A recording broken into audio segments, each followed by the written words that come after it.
किस मेहर पावो डूबदे पत्थर तार दया करो वसो मन आए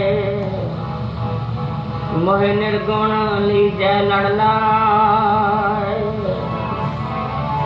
मेर करो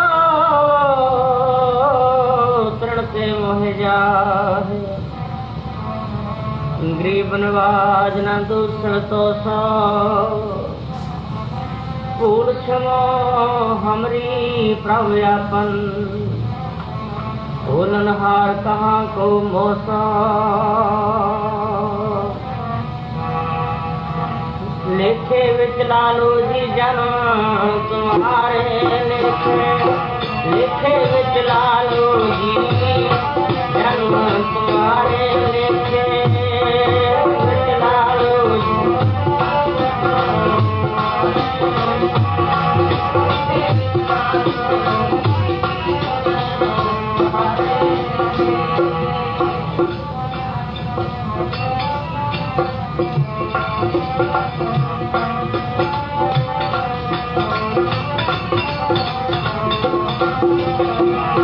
लेखे विच लालू जी जन्म तुम्हारे लेखे लेखे विच लालू जी जन्म तुम्हारे लेखे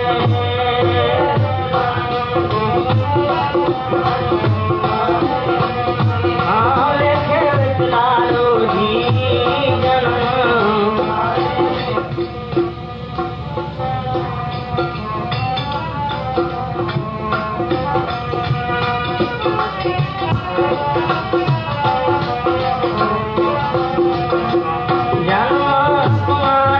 लेके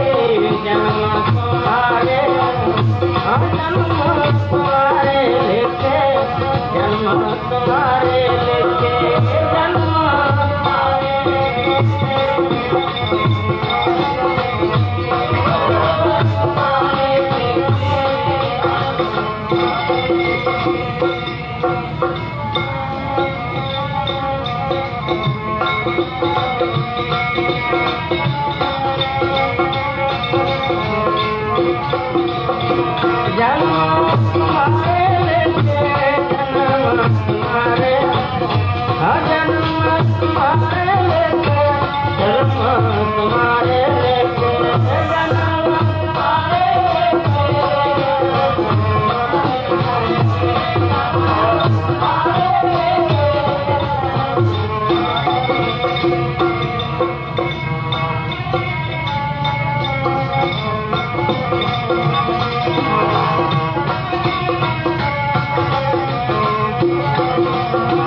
लेखे विच लालू जी जन्म तुम्हारे लेखे लेखे विच लालू जी जन्म तुम्हारे लेखे लेखे विच लालू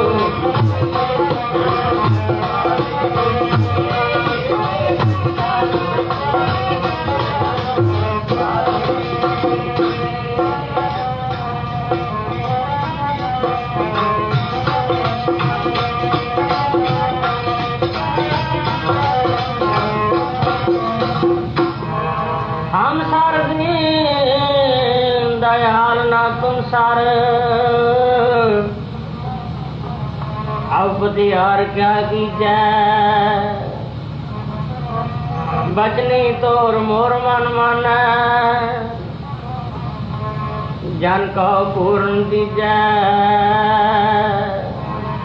हम वल वल जाओ रवैया कारने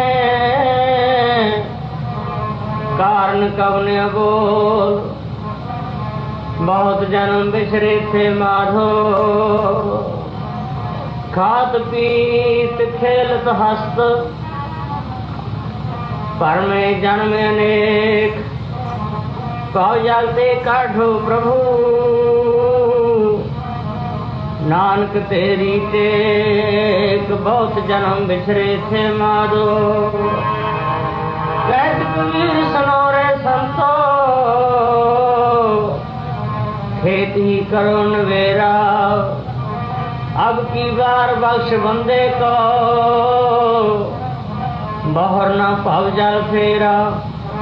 बहुत जन्म बिछरे थे माधो वे जन्म तुम्हारे लेखे। कहर बदास आस लग जीवो चिर पयो दर्शन देखे।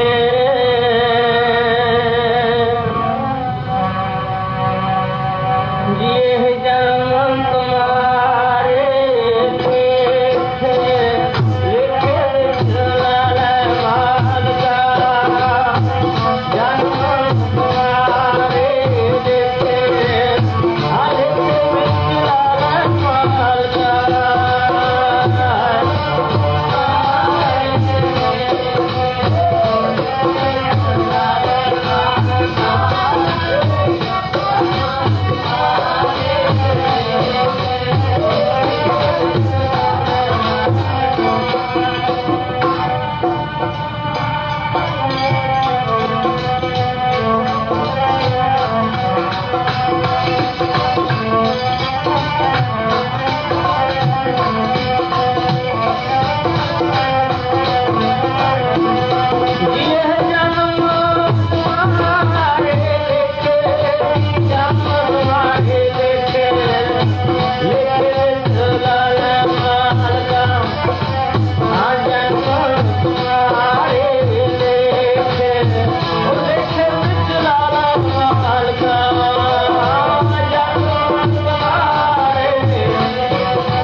साध संगत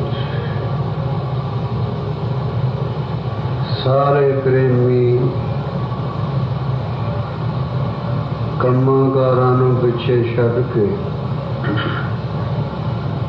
ਸ਼ਹਿਨਸ਼ਾਹ ਦੀ ਹਜ਼ੂਰੀ 'ਚ ਪਹੁੰਚੇ ਆਪਣੇ ਸਤਿਗੁਰੂ ਨੂੰ ਸ਼ਰਧਾ ਦੇ ਨਾਲ ਨਮਸਕਾਰ ਕਰਨ ਤੋਂ ਬਾਅਦ ਬੀਬੀਆਂ ਬੀਬੀਆਂ ਵਾਲੇ ਪਾਸੇ ਬੈਠੋ, ਭਾਈ ਭਾਈਆਂ ਵਾਲੇ ਪਾਸੇ ਬੈਠੋ। ਜਗ੍ਹਾ ਦੀ ਕੋਈ ਖਿੱਲਤ ਨਹੀਂ ਹੈ, ਪ੍ਰੇਮ ਨਾਲ ਬੈਠ ਜਾਓ। ਜਿਸ ਵਾਸਤੇ ਗੁਰੂ ਦੀ ਹਜ਼ੂਰੀ ਚ ਆਏ ਹਾਂ, ਉਹ ਸਾਡਾ ਕੀ ਫਰਜ਼ ਹੈ। ਇਹ ਜਿਹੜਾ ਇਨਸਾਨ ਹੈ, ਇਹ ਪਰਮੇਸ਼ਰ ਤੋਂ ਵਿਛੜ ਕੇ ਇਤਰ ਜੁਨੀਆਂ ਦੇ ਵਿੱਚ ਠੇਡੇ ਖਾਂਦਾ ਫਿਰਦਾ।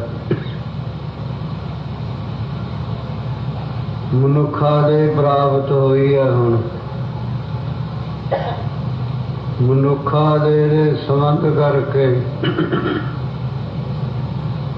ਜਿੱਥੋਂ ਇਹ ਵਿਛੜਿਆ ਕਿੱਥੋਂ ਹੈ? ਇਹ ਨਿਰਾਕਾਰ ਵਾਹਿਗੁਰੂ ਤੋਂ ਵਿਛੜਿਆ। ਸਰੀਰ ਦੇ ਸੰਬੰਧ ਕਰਕੇ ਜੈਸੇ ਮਕਾਨ ਬਣਾਈਦਾ, ਜੇ ਮਕਾਨ ਨੂੰ ਪੌੜੀ ਨਾ ਹੋਵੇ ਤਾਂ ਚੁਬਾਰੇ ਦਾ ਸੁੱਖ ਜਾਂ ਕੋਠੇ ਦੀ ਉਤਲੀ ਛੱਤ ਦਾ ਸੁੱਖ ਨਹੀਂ ਮਾਣ ਸਕਦਾ। ਇਸੇ ਤਰ੍ਹਾਂ ਹੀ ਜਿਹੜਾ ਪਰਮਾਤਮਾ ਨੂੰ ਉਸ ਤਾਈਂ ਪਹੁੰਚਣ ਵਾਸਤੇ ਸਰੀਰ ਰੂਪੀ ਪੌੜੀ ਦਾ ਸਹਾਰਾ ਲੈਣਾ ਪਵੇਗਾ। ਜਿਹਦੇ ਕੋ ਸਰੀਰ ਰੂਪੀ ਪੌੜੀ ਨਹੀਂ, ਪਿਤਰ ਜੂਨੀਆਂ ਦੇ ਵਿੱਚ ਹੈ, ਤਾਂ ਇਹ ਪਰਮੇਸ਼ਰ ਤਾਈਂ ਨਹੀਂ ਪਹੁੰਚ ਸਕਦਾ। ਇੱਕੋ ਇੱਕ ਮਨੁੱਖਾ ਦੇ ਹੈ, ਤਾਂ ਹੀ ਤਾਂ ਇਸ ਨੂੰ ਗੁਰੂ ਸਾਹਿਬ ਜੀ ਨੇ ਬਹੁਤ ਵਡਿਆਇਆ। ਉਸ ਚੀਜ਼ ਨੂੰ ਵਡਿਆਇਆ ਜਾਂਦਾ ਜਿਹਦੇ ਵਿੱਚ ਕੋਈ ਗੁਣ ਹੋਵੇ। ਜਿਹਦੇ 'ਚ ਕੋਈ ਗੁਣ ਹੀ ਨਹੀਂ ਹੈ, ਉਹਨੂੰ ਵਡਿਆਇਆ ਨਹੀਂ ਜਾਂਦਾ ਹੁੰਦਾ। ਇਸ ਧਰਤੀ ਪਰ ਤੇਰੀ ਸਰਦਾਰੀ, ਸਰਦਾਰੀ ਕਹਿੰਦੇ ਨੇ ਸਰਦਾਰੀ ਨੂੰ, ਔਰ ਜੋਨ ਤੇਰੀ ਪਨਹਾਰੀ। ਆਏ ਇਨਸਾਨ, ਤੈਨੂੰ ਪਰਮੇਸ਼ਰ ਨੇ ਮਨੁੱਖਾਂ ਦੇ ਦਿੱਤੀਆਂ ਸਾਰੀਆਂ ਦੁਨੀਆਂ ਦਾ ਤੈਨੂੰ ਸਰਦਾਰ ਬਣਾਇਆ। 1,84 ਲੱਖ ਜੋਨ ਤੇਰੇ ਹੁਕਮ ਦੇ ਤੇਰੇ ਤਾਬੇ ਹੈ। ਮਾਨਸ ਕੋ ਪ੍ਰਭ ਦਈ ਵਡਿਆਈ, 1,84 ਜੋਨ ਸਵਾਈ। ਮਾਨਸ ਕੋ ਪ੍ਰਭ ਦਈ ਵਡਿਆਈ, 1,84 ਜੋਨ ਵਿੱਚ ਉੱਤਮ ਜਨ ਸੋ ਮਾਨਸ ਦੇਹੀ। ਗੁਰੂ ਸਾਹਿਬ ਜੀ ਨੇ ਬਹੁਤ ਵਡਿਆਇਆ ਇਸ ਸਰੀਰ ਨੂੰ, ਕਿ ਸਰੀਰ ਦੇ ਸੰਬੰਧ ਕਰਕੇ ਜੀਵ ਆਤਮਾ ਨੇ ਆਪਣੇ ਕੇਂਦਰ ਨਾਲ ਮਿਲਣਾ। ਉਹ ਆਪਾਂ ਗੁਰੂ ਦੀ ਹਜ਼ੂਰੀ 'ਚ ਇਕੱਤਰ ਹੋਏ ਹਾਂ। ਗੁਰੂ ਆ ਸਰਵੱਗ, ਹੁਣ ਆਪਾਂ ਬਣ ਗਏ ਜੀਵ। ਜਿਹੜਾ ਗੁਰੂ ਹੈ ਉਸ ਦੇ ਵਿੱਚ ਕਿਸੇ ਸੰਗਤ ਦਾ ਅਸਰ ਨਹੀਂ ਹੁੰਦਾ, ਤਾਂ ਹੀ ਤਾਂ ਉਸ ਨੂੰ ਨਿਰਲੇਪ ਦੱਸਿਆ। ਤੇ ਹੈ ਨਾਲੇ ਸਰੀਰ ਦੇ ਵਿੱਚ, ਤੇ ਸਰੀਰ ਦੇ ਜੋ ਕਰਤੱਵ ਨੇ ਮਾੜੇ ਚੰਗੇ, ਉਹ ਆਤਮਾ ਨੂੰ ਨਹੀਂ ਪਾਉਂਦੇ ਹਨ। ਔਰ ਜਿਹੜਾ ਜੀਵ ਹੈ, ਇਹਨੂੰ ਹੋ ਗਈ ਸਰੀਰ ਦੀ ਸੰਗਤ, ਇਹਨੇ ਸਰੀਰ ਦੇ ਸੁਭਾਅ ਆਪਣੇ ਚ ਲੈ ਲਿਆ। ਜਿਹੜਾ ਆਤਮਾ ਉਹ ਨਹੀਂ ਸੁਭਾਅ ਲਵੇਗਾ ਸਰੀਰ ਦਾ ਕਦੇ। ਹੁਣ ਇਹਨੇ ਆਪਣੇ ਸੁਭਾਅ ਲੈ ਲਏ, ਸਰੀਰ ਦੇ ਦੁਖੀ ਹੋ ਗਿਆ। ਹਾਲਾਂਕਿ ਦੁੱਖ ਇਹਦੇ 'ਚ ਵੀ ਨਹੀਂ ਹੈ। ਜੈਸਾ ਬਾਲਦਾਨ ਹੁੰਦਾ ਤੈਸਾ ਹੀ ਪੁੱਤਰ ਹੁੰਦਾ। ਇਹ ਪਰਮੇਸ਼ਰ ਦਾ ਪੁੱਤਰ ਮੰਨਿਆ ਜਿਹੜਾ ਜੀਵ ਹੈ, ਔਰ ਇਸਨੇ ਸੰਗਤ ਕਰ ਲਈ ਸਰੀਰ ਦੀ, ਤਾਂ ਫਿਰ ਇਹ ਜੰਮਣ ਮਰਨ ਦੇ ਵਿੱਚ ਪੈ ਗਿਆ। ਜਾਵੇ ਸਰੀਰ ਦੇ ਸੰਬੰਧ ਕਰਕੇ ਗੁਰੂ ਵਾਲਾ ਬਣੇਗਾ। ਗੁਰੂ ਵਾਲਾ ਬਣ ਕੇ ਫਿਰ ਗੁਰੂ ਇਸ ਨੂੰ ਰੋਸ਼ਨੀ ਚ ਲਿਆਵੇਗਾ, ਨਾਮ ਦੀ ਦਾਤ ਦੇਵੇਗਾ ਇਸ ਨੂੰ। ਗੁਰਬਾਣੀ ਦੱਸਿਆ ਨਾ, ਗੁਰਬਾਣੀ ਇਸ ਯੁੱਗ ਮੈਂ ਚਾਨਣ, ਚਾਨਣ ਦਾ ਨਾਮ ਹੈ ਰੋਸ਼ਨੀ। ਜਿਹੜਾ ਅੰਧੇਰੇ 'ਚ ਤੁਰੇਗਾ ਟੋਏ 'ਚ ਡਿੱਪੇਗਾ। ਟੋਆ ਕੀ ਹੈ? ਜੰਮਣਾ ਮਰਨਾ। ਜਿਹੜਾ ਰੋਸ਼ਨੀ 'ਚ ਤੁਰੇਗਾ ਉਹ ਆਪਣੇ ਘਰ ਚਲਿਆ ਜਾਵੇਗਾ। ਔਰ ਸਰੀਰ ਦੇ ਸੰਬੰਧ ਕਰਕੇ ਇਸਨੇ ਆਤਮਾ ਨੂੰ ਪਛਾਣਨਾ। ਅਗਰ ਨਹੀਂ ਪਛਾਣੇਗਾ ਤਾਂ ਫਿਰ ਇਸ ਦੁਨੀਆ ਦੇ ਵਿੱਚ ਚਲਿਆ ਜਾਵੇਗਾ। ਇਸ ਵਾਸਤੇ ਹੀ ਮਨੁੱਖਾ ਦੇ ਮਿਲੀ ਹੈ। ਜੇ ਆਨ ਮੱਤਾਂ ਦੇ ਜਾਂ ਗੁਰੂ ਘਰ ਦੇ ਵਿੱਚ ਜਿਤਨੇ ਗੁਰਸਿੱਖ ਪਰਮੇਸ਼ਰ ਨੂੰ ਮਿਲੇ ਨੇ, ਜਿਹੜਾ ਪਰਮੇਸ਼ਰ ਨੂੰ ਮਿਲ ਗਿਆ ਉਸ ਦਾ ਨਾਮ ਵੀ ਬਦਲ ਜਾਂਦਾ। ਜਾਂ ਤਾਂ ਵਰਮ ਗਿਆਨੀ ਕਹਿੰਦੇ ਨੇ, ਜਾਂ ਗੁਰਮੁਖ ਕਹਿੰਦੇ ਨੇ, ਜਾਂ ਤਤ ਵੇਤਾ ਕਹਿੰਦੇ ਨੇ। ਆਓ ਫਿਰ ਉਹ ਤ੍ਰਿਜੂਨੀ ਦੇ ਵਿੱਚ ਨਹੀਂ ਜਾਵੇਗਾ। ਜਿੰਨਾ ਤੇਰੇ ਪਰਮੇਸ਼ਰ ਦੇ ਦੇਸ਼ 'ਚ ਨਹੀਂ ਗਿਆ, ਉਤਨਾ ਚਿਰੇ ਫਿਰ ਹੋਰ ਲੋਕਾਂ ਦੇ ਵਿੱਚ ਫਿਰਦਾ ਰਹਿੰਦਾ, ਦੇਸ਼ਾਂ ਦੇ ਵਿੱਚ। ਹੁਣ ਇਹ ਇਨਸਾਨ ਦੀ ਦੁਨੀਆ ਦੇ ਵਿੱਚ ਆਇਆ ਹੈ ਜੀਵ ਆਤਮਾ, ਜਿਹੜਾ ਇਨਸਾਨ ਦੀ ਦੁਨੀਆ ਹੈ। ਜੇ ਤਾਂ ਇਸਨੇ ਇਸ ਦੁਨੀਆ ਤੋਂ ਫਾਇਦਾ ਉਠਾ ਕੇ ਆਤਮਾ 'ਚ ਚਲਿਆ ਗਿਆ ਤਾਂ ਫਿਰ ਇਹ ਹੋਰ ਦੁਨੀਆ 'ਚ ਨਹੀਂ ਜਾਵੇਗਾ, ਫਿਰ ਇਹ ਆਤਮਦਰਸ਼ੀਆਂ ਦੀ ਦੁਨੀਆ 'ਚ ਰਹੇਗਾ। ਜੇ ਨਹੀਂ ਜਾਵੇਗਾ ਆਤਮਦਰਸ਼ੀਆਂ ਦੀ ਦੁਨੀਆ ਦੇ ਵਿੱਚ, ਇਹ ਜਿਹੜਾ ਸਰੀਰ ਹੈ ਇਹਦੀ ਉਮਰ ਹੈ 100 ਸਾਲ ਦੀ ਹੈ ਸਿਰਫ, ਤਾਂ ਫਿਰ 100 ਸਾਲ ਤੋਂ ਬਾਅਦ ਇਹ ਸਰੀਰ ਗਿਰ ਜਾਵੇਗਾ। ਉਹ ਜਿਹੜਾ ਜੀਵ ਆਤਮਾ ਹੈ ਨਾ, ਚੇਤਨ ਕਲਾ, ਉਹ ਫਿਰ ਹੋਰ ਕਿਸੇ ਦੁਨੀਆ ਦੇ ਵਿੱਚ ਚਲਿਆ ਜਾਵੇਗਾ। ਜੈਸੇ 1,84 ਲੱਖ ਦੁਨੀਆ ਕਰਮਾਂ ਅਨੁਸਾਰ ਚਲਿਆ ਜਾਵੇਗਾ, ਚਾਹੇ ਤਾਂ ਜਾਨਵਰਾਂ ਦੀ ਦੁਨੀਆ 'ਚ ਚਲਿਆ ਜਾਵੇਗਾ, ਚਾਹੇ ਪਸ਼ੂਆਂ ਦੀ ਦੁਨੀਆ 'ਚ ਚਲਿਆ ਜਾਵੇਗਾ, ਚਾਹੇ ਹੋਰ ਦਰਿੰਦੇ ਜਾਨਵਰ ਨੇ ਜੰਗਲਾਂ ਦੇ ਉਹਨਾਂ ਦੀ ਦੁਨੀਆ 'ਚ ਚਲਿਆ ਜਾਵੇਗਾ। ਆਓ ਮਨੁੱਖਾਂ ਦੇ ਮਿਲੀ ਹੈ। ਸਾਰੇ ਮਤ ਇੱਕ ਜਵਾਨ ਹੋ ਕੇ ਕਹਿੰਦੇ ਧਾਰਮਿਕ, ਬਈ ਆਏ ਜੀ ਇਹ ਤਾਂ ਤੈਨੂੰ ਪਰਮੇਸ਼ਰ ਨੂੰ ਮਿਲਣ ਵਾਸਤੇ ਮਿਲੀ ਹੈ। ਬਾਕੀ ਜਿਹੜੇ ਵਿਹਾਰ ਨੇ ਉਹ ਹੋ ਹੀ ਜਾਂਦੇ ਹੁੰਦੇ ਹਨ। ਆਓ ਇਸ ਵਾਸਤੇ ਮਨੁੱਖਾਂ ਦੇ ਮਿਲੀ ਹੈ। ਇਹਦੇ ਸੰਬੰਧ ਕਰਕੇ ਇਸਨੇ ਜਿਹੜੇ ਇੰਦਰੇ ਨੇ ਨਾ, ਹੌਲੀ ਹੌਲੀ ਇਸ ਨੇ ਰੱਬ ਦੇ ਦੇਸ਼ ਕੰਨੀ ਨੂੰ ਜਾਣਾ ਸ਼ੁਰੂ ਕਰਨਾ, ਗੁਰੂ ਵਾਲਾ ਬਣ ਕੇ। ਆਪੋ ਆਪਣਾ ਕੰਮ ਕਰਦੇ ਨੇ ਸਾਰੇ ਗਿਆਨ ਇੰਦਰੇ ਨੇ ਜਿਹੜੇ।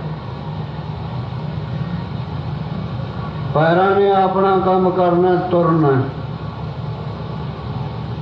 ਮਸਤਕ ਨੇ ਆਪਣਾ ਕੰਮ ਕਰਨਾ, ਗੁਰੂ ਦੇ ਅੱਗੇ ਨਿਵਣਾ। ਅੱਖਾਂ ਨੇ ਆਪਣਾ ਕੰਮ ਕਰਨਾ, ਦੇਖਣਾ। नक ने अपना काम करना गंदी दुर्गंधी और सुगंधी, कन्ना ने अपना काम करना सुनना, जीभा ने अपना काम करना आवाज देनी है इसने। जेड़ा मन है अगे मन का काम है शब्द नाल जुड़ना। जब मन शब्द नाल जुड़ेगा ना फिर अगे आवेगी समाधि। जब समाधि नाल जुड़ जाएगा फिर आवेगी अगे एकाग्रता आवेगी। एकाग्रता दे विच फिर वो आत्मा का पास पवेगा। देख लो कितनियां मशीनां ताईं जाना इसने, फिर जाके इसने परमेश्वर नूं पछाणन वाला बनना है। जीव ने मन ने नहीं मिल सकेगा। कितने पापड़ बेल लगे बाहर, नहीं कुछ बनेगा। जिन्ना चिरे उस देश ही नहीं गा पापड़ की करनगे बेले होए। ये तो इत्थे ही ने इस दुनिया के करता बने। आओ जीव है जी सुन नहीं सकती।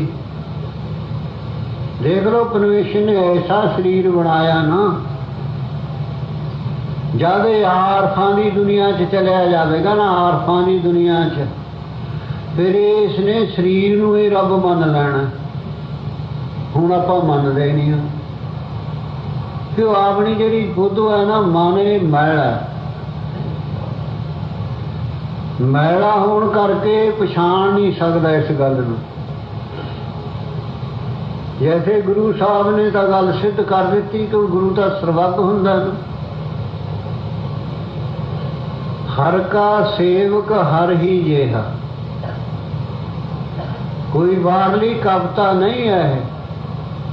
ये जिन्हों असी गुरु मनते हैं ना गुरबाणी नूं, वो सानू उपदेश करता, वो सानू सोझी दिंदा। कि सानू तो सोझी है ही नहीं ना कोई।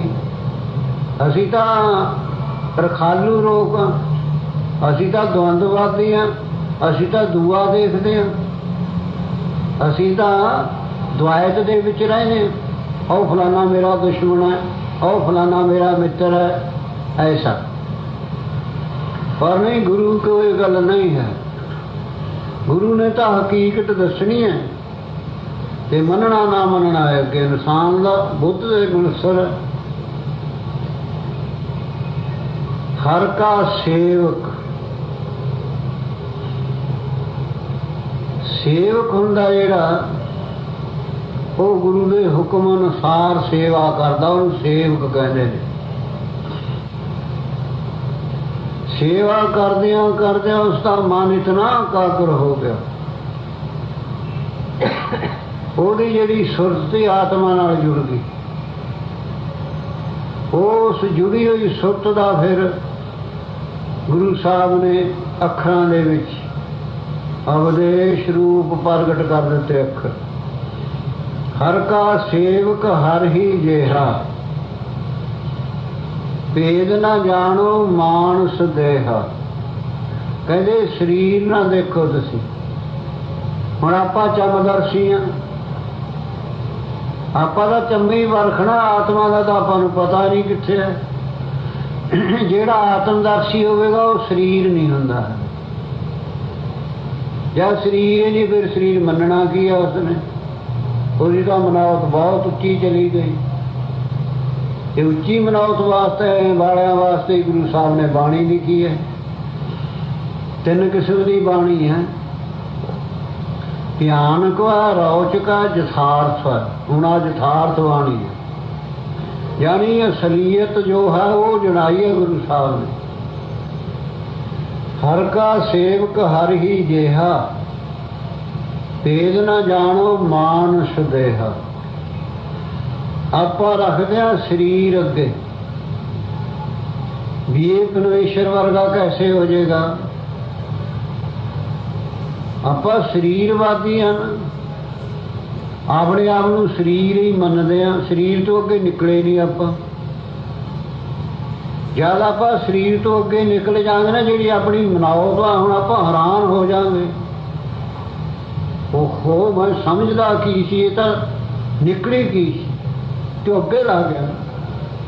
ਜਿਹੜੀ ਦੁਨੀਆ ਦੇ ਵਿੱਚ ਕੋਈ ਰਹਿੰਦਾ ਉਹ ਜਿਹੀ ਸੁਭਾਅ ਹੁੰਦਾ, ਉਹ ਜਿਹੀ ਕਰਤੱਵ ਕਰਦਾ ਹੁੰਦਾ। ਪਰ ਜਿਹੜੇ ਆਰਫਾਂ ਦੀ ਦੁਨੀਆ 'ਚ ਚਲੇ ਜਾਂਦੇ ਨੇ ਉਹਨਾਂ ਦਾ ਕਰਤੱਵ ਵੀ ਹੋਰ ਹੋ ਜਾਂਦਾ ਹੁੰਦਾ, ਬੋਲ ਚੱਲ ਵੀ ਉਹਨਾਂ ਦੀ ਹੋਰ ਹੁੰਦੀ ਹੈ, ਵਿਹਾਰ ਵੀ ਉਹਨਾਂ ਦਾ ਹੋਰ ਹੁੰਦਾ ਹੈ। ਰਹਿੰਦੇ ਨੇ ਦੁਨੀਆ ਵਿੱਚ ਹੀ, ਉਹ ਬਾਹਰ ਨਹੀਂ ਜਾਂਦੇ। ਨਾ ਕੋਈ ਸਰੀਰ ਦੀ ਬਦਲੀ ਹੁੰਦੀ ਹੈ, ਅੰਦਰੂਨੀ ਜਿਹੜਾ ਫੁਰਨਾ ਨਾ ਉਹਨਾਂ ਦਾ ਉਹ ਬਦਲ ਜਾਂਦਾ। ਬਸ ਜਦ ਆਪਣੀ ਸੁਰਤ ਸਰੀਰ ਨੂੰ ਛੱਡ ਕੇ ਆਤਮਾ ਨਾਲ ਜੁੜੇਗੀ, ਹੁਣ ਉਹ ਸੇਵਕ ਦੀ ਸੁਰਤ ਆਤਮਾ ਨਾਲ ਜੁੜੀ ਹੋਈ ਹੈ, ਰੱਬ ਨਾਲ। ਤਾਂ ਹੀ ਫਿਰ ਮਹਾਰਾਜ ਜੀ ਨੇ ਲਿਖਿਆ ਨਾ ਇਹ ਗੱਲ, ਆਓ ਇਹ ਜਿਹੜਾ ਇਨਸਾਨ ਹੈ ਹੌਲੀ ਹੌਲੀ ਇਸਨੇ ਉੱਚਾ ਉੱਠਣਾ ਹੈ। ਉੱਠਣਾ ਹੈ ਸਰੀਰ ਦੇ ਸੰਬੰਧ ਕਰਕੇ ਇੰਦਰੀਆਂ ਦੁਆਰਾ। ਉਹ ਆਪਣਾ ਜਿਹੜਾ ਪ੍ਰਸੰਗ ਹੈ ਉਹ ਅੰਗਾਂ ਤੇ ਹੀ ਚੱਲਦਾ, ਵੀ ਅੰਗ ਸਫਲੇ ਕੈਸੇ ਹੁੰਦੇ ਨੇ। ਜਿਉਂ ਜਿਉਂ ਅੰਗਾਂ ਦੁਆਰਾ ਇਸ ਦਾ ਮਨ ਅੱਗੇ ਨੂੰ ਜਾਵੇਗਾ, ਫਿਰ ਅਗਲੀਆਂ ਗੱਲਾਂ ਫੜਨ ਲੱਗ ਜਾਵੇਗਾ। ਪਹਿਲਾਂ ਬੱਚਾ ਕੱਚੀ ਜਮਾਤ ਦੇ ਵਿੱਚ ਬੈਠੇਗਾ, ਕਦੇ ਐਮਏ ਵਾਲਿਆਂ ਦੇ ਡੈਸਕਾਂ ਤੇ ਨਹੀਂ ਜਾ ਕੇ ਬੈਠਦਾ, ਨਹੀਂ। ਆਓ ਇਸੇ ਤਰ੍ਹਾਂ ਹੀ ਸਭ ਤੋਂ ਪਹਿਲਾਂ ਸਿੱਖ ਨੇ ਸੰਗਤ ਦੇ ਵਿੱਚ ਜਾਣਾ ਸ਼ੁਰੂ ਕਰਨਾ। ਸੰਗਤ ਦੇ ਵਿੱਚੋਂ ਫਿਰ ਵਿਚਾਰ ਉਪਦੇਸ਼ ਹੁੰਦਾ। ਫਿਰ ਉਸ ਉਪਦੇਸ਼ ਦੁਆਰਾ ਇਸਨੇ ਇੰਦਰੀਆਂ ਨੂੰ ਚਲਾਉਣਾ ਸ਼ੁਰੂ ਕਰਨਾ। ਦੇਖ ਲਓ, ਜੋ ਕਰਤੱਵ ਕਰਦੇ ਆ ਇਸ ਮਨੁੱਖਾਲੇ ਦੇ ਸੰਬੰਧ ਕਰਕੇ ਇੰਦਰੀਆਂ ਨਾਲ ਕਰਦੇ ਆ। ਇਹਨਾਂ ਦਾ ਕੰਟਰੋਲਰ ਕੌਣ ਹੈ? ਮਨ। ਉਹ ਚਲਾਉਂਦਾ ਇਹਨਾਂ ਨੂੰ। ਜਦ ਮਨ ਇਹਨਾਂ ਦਾ ਸੰਬੰਧ ਛੱਡ ਦੇਗਾ ਨਾ, ਫਿਰ ਇਹਨੂੰ ਆਤਮਾ ਚਲਾਵੇਗਾ। ਫਿਰ ਮਨ ਆਤਮਾ 'ਚ ਜਦ ਚਲੇਗਾ, ਫਿਰ ਆਤਮਾ ਦਾ ਜੋ ਸੁਭਾਅ ਹੈ, ਜੋ ਕਰਤੱਵ ਹੈ, ਉਹ ਕਰੇਗਾ ਮਨ। ਪੈਰਾਂ ਨਾਲ ਚੱਲ ਕੇ ਸੰਗਤ ਦੇ ਵਿੱਚ ਆਈਦਾ। ਫਿਰ ਗੁਰੂ ਸਾਹਿਬ ਪ੍ਰਕਾਸ਼ ਨੇ, ਸਰਗੁਣ ਸਤਿਗੁਰੂ। ਨਿਰਗੁਣ ਅੰਦਰ ਹੈ, ਸਰਗੁਣ ਬਾਹਰ ਹੈ। ਸਰਗੁਣ ਸਤਿਗੁਰੂ ਅੰਦਰ ਨਹੀਂ ਜਾਵੇਗਾ, ਨਿਰਗੁਣ ਸਤਿਗੁਰੂ ਅੰਦਰ ਜਾਵੇਗਾ। ਕਹਿੰਦੇ ਜਿਹੜਾ ਬਾਹਰਲਾ ਸਰਗੁਣ ਸਤਿਗੁਰੂ ਹੈ ਨਾ, ਇਹ ਵਿਛੜ ਵੀ ਜਾਂਦਾ, ਵਿਛੜ ਗਿਆ ਆਪਣਾ ਸਰਗੁਣ। ਨਿਰਗੁਣ ਨਹੀਂ ਵਿਛੜੇਗਾ। ਜਿਨ੍ਹਾਂ ਨੇ ਭੇਦ ਅਵਸਥਾ ਪ੍ਰਾਪਤ ਕਰ ਲਈ ਨਾ, ਉਹ ਹਮੇਸ਼ਾ ਉਹਦੇ ਨਾਲ ਰਹਿੰਦੇ ਨੇ। ਉਹ ਇਸ ਤਰ੍ਹਾਂ ਦੱਸਿਆ ਬਈ ਫੇਰ ਆ ਕੇ ਆਪਣੇ ਗੁਰੂ ਨੂੰ ਨਮਸਕਾਰ ਕਰਨੀ ਹੈ। ਜੇ ਗੁਰੂ ਹੀ ਨਹੀਂ ਹੈ ਕੀ ਕਰਾਂਗੇ? ਕਿੱਥੇ ਜਾਵਾਂਗੇ? ਕਿੱਥੇ ਨਮਸਕਾਰ ਕਰਾਂਗੇ? ਕਿੱਥੋਂ ਉਪਦੇਸ਼ ਸੁਣਾਂਗੇ? ਕਿੱਥੋਂ ਸਤਮਾਰਗ ਤੇ ਚੱਲਾਂਗੇ? ਬਸ ਜ਼ਿੰਦਗੀ ਬਰਬਾਦ ਚਲੇਗੀ ਸਾਰੀ। ਆਓ ਸਿੱਖ ਜਲ ਆ ਕੇ ਫਿਰ ਗੁਰੂ ਦੇ ਚਰਨਾਂ ਤੇ ਮਸਤਕ ਰੱਖਦਾ, ਆਪਣਾ ਰੱਖਣਾ ਸ਼ਰਧਾ ਦੇ ਨਾਲ। ਗੁਰੂ ਆ ਨਾ ਜਿਹੜਾ ਗੁਰੂ, ਇਹ ਸਰਵੱਗ ਹੋਣ ਦੇ ਨਾਤੇ ਸ਼ੀਸ਼ੇਵਤ ਹੈ। ਸ਼ੀਸ਼ੇਵਤ। ਤੁਸੀਂ ਸ਼ੀਸ਼ੇ ਦੇ ਅੱਗੇ ਨਾ ਕੋਈ ਅੱਖਰ ਲਿਖ ਕੇ ਕਰੋ, ਚਾਹੇ ਮਾੜਾ ਲਿਖਿਆ ਹੋਇਆ ਚੰਗਾ ਲਿਖਿਆ ਹੋਇਆ, ਤੁਸੀਂ ਉਸ ਸ਼ੀਸ਼ੇ ਦੇ ਅੱਗੇ ਕਰਦੇ ਹੋ, ਸ਼ੀਸ਼ੇ ਦੇ ਵਿੱਚ ਜਿਉਂ ਕਿ ਤਿਉਂ ਦਿਖਣਗੇ। ਦਿਸਦੇ ਨਹੀਂ? ਇਸੇ ਤਰ੍ਹਾਂ ਹੀ ਗੁਰੂ ਹੈ। ਜੋ ਆਪਾਂ ਕਰਤੱਵ ਕਰਦੇ ਹਾਂ ਨਾ, ਇਹ ਗੁਰੂ ਹੈ ਸ਼ੀਸ਼ਾ ਰੂਪ। ਉਹ ਸਾਰੇ ਉਸ ਨੂੰ ਅਨੁਭਵ ਨੇ। ਜਾਂ ਇਹ ਕਰਤੱਵ ਕਰਦਾ ਜਿਹੜੇ ਕਰਮ, ਦੋ ਕਿਸਮ ਦੇ ਕਰਮ ਨੇ, ਇੱਕ ਚੰਗੇ ਨੇ, ਇੱਕ ਮਾੜੇ ਨੇ, ਇੱਕ ਸ਼ੁਭ ਨੇ, ਇੱਕ ਅਸ਼ੁਭ ਨੇ। ਤਾਂ ਫਿਰ ਉਹ ਜਿਹੜਾ ਗੁਰੂ ਆ ਜਾਣਦਾ, ਉਹ ਇਉਂ ਵੀ ਜਾਣਦਾ ਵੀ ਮੈਨੂੰ ਇਹ ਨਮਸਕਾਰ ਸ਼ਰਧਾ ਦਾ ਕਰਦਾ, ਕਾਇਆ ਊਣੀ ਕਰਦਾ।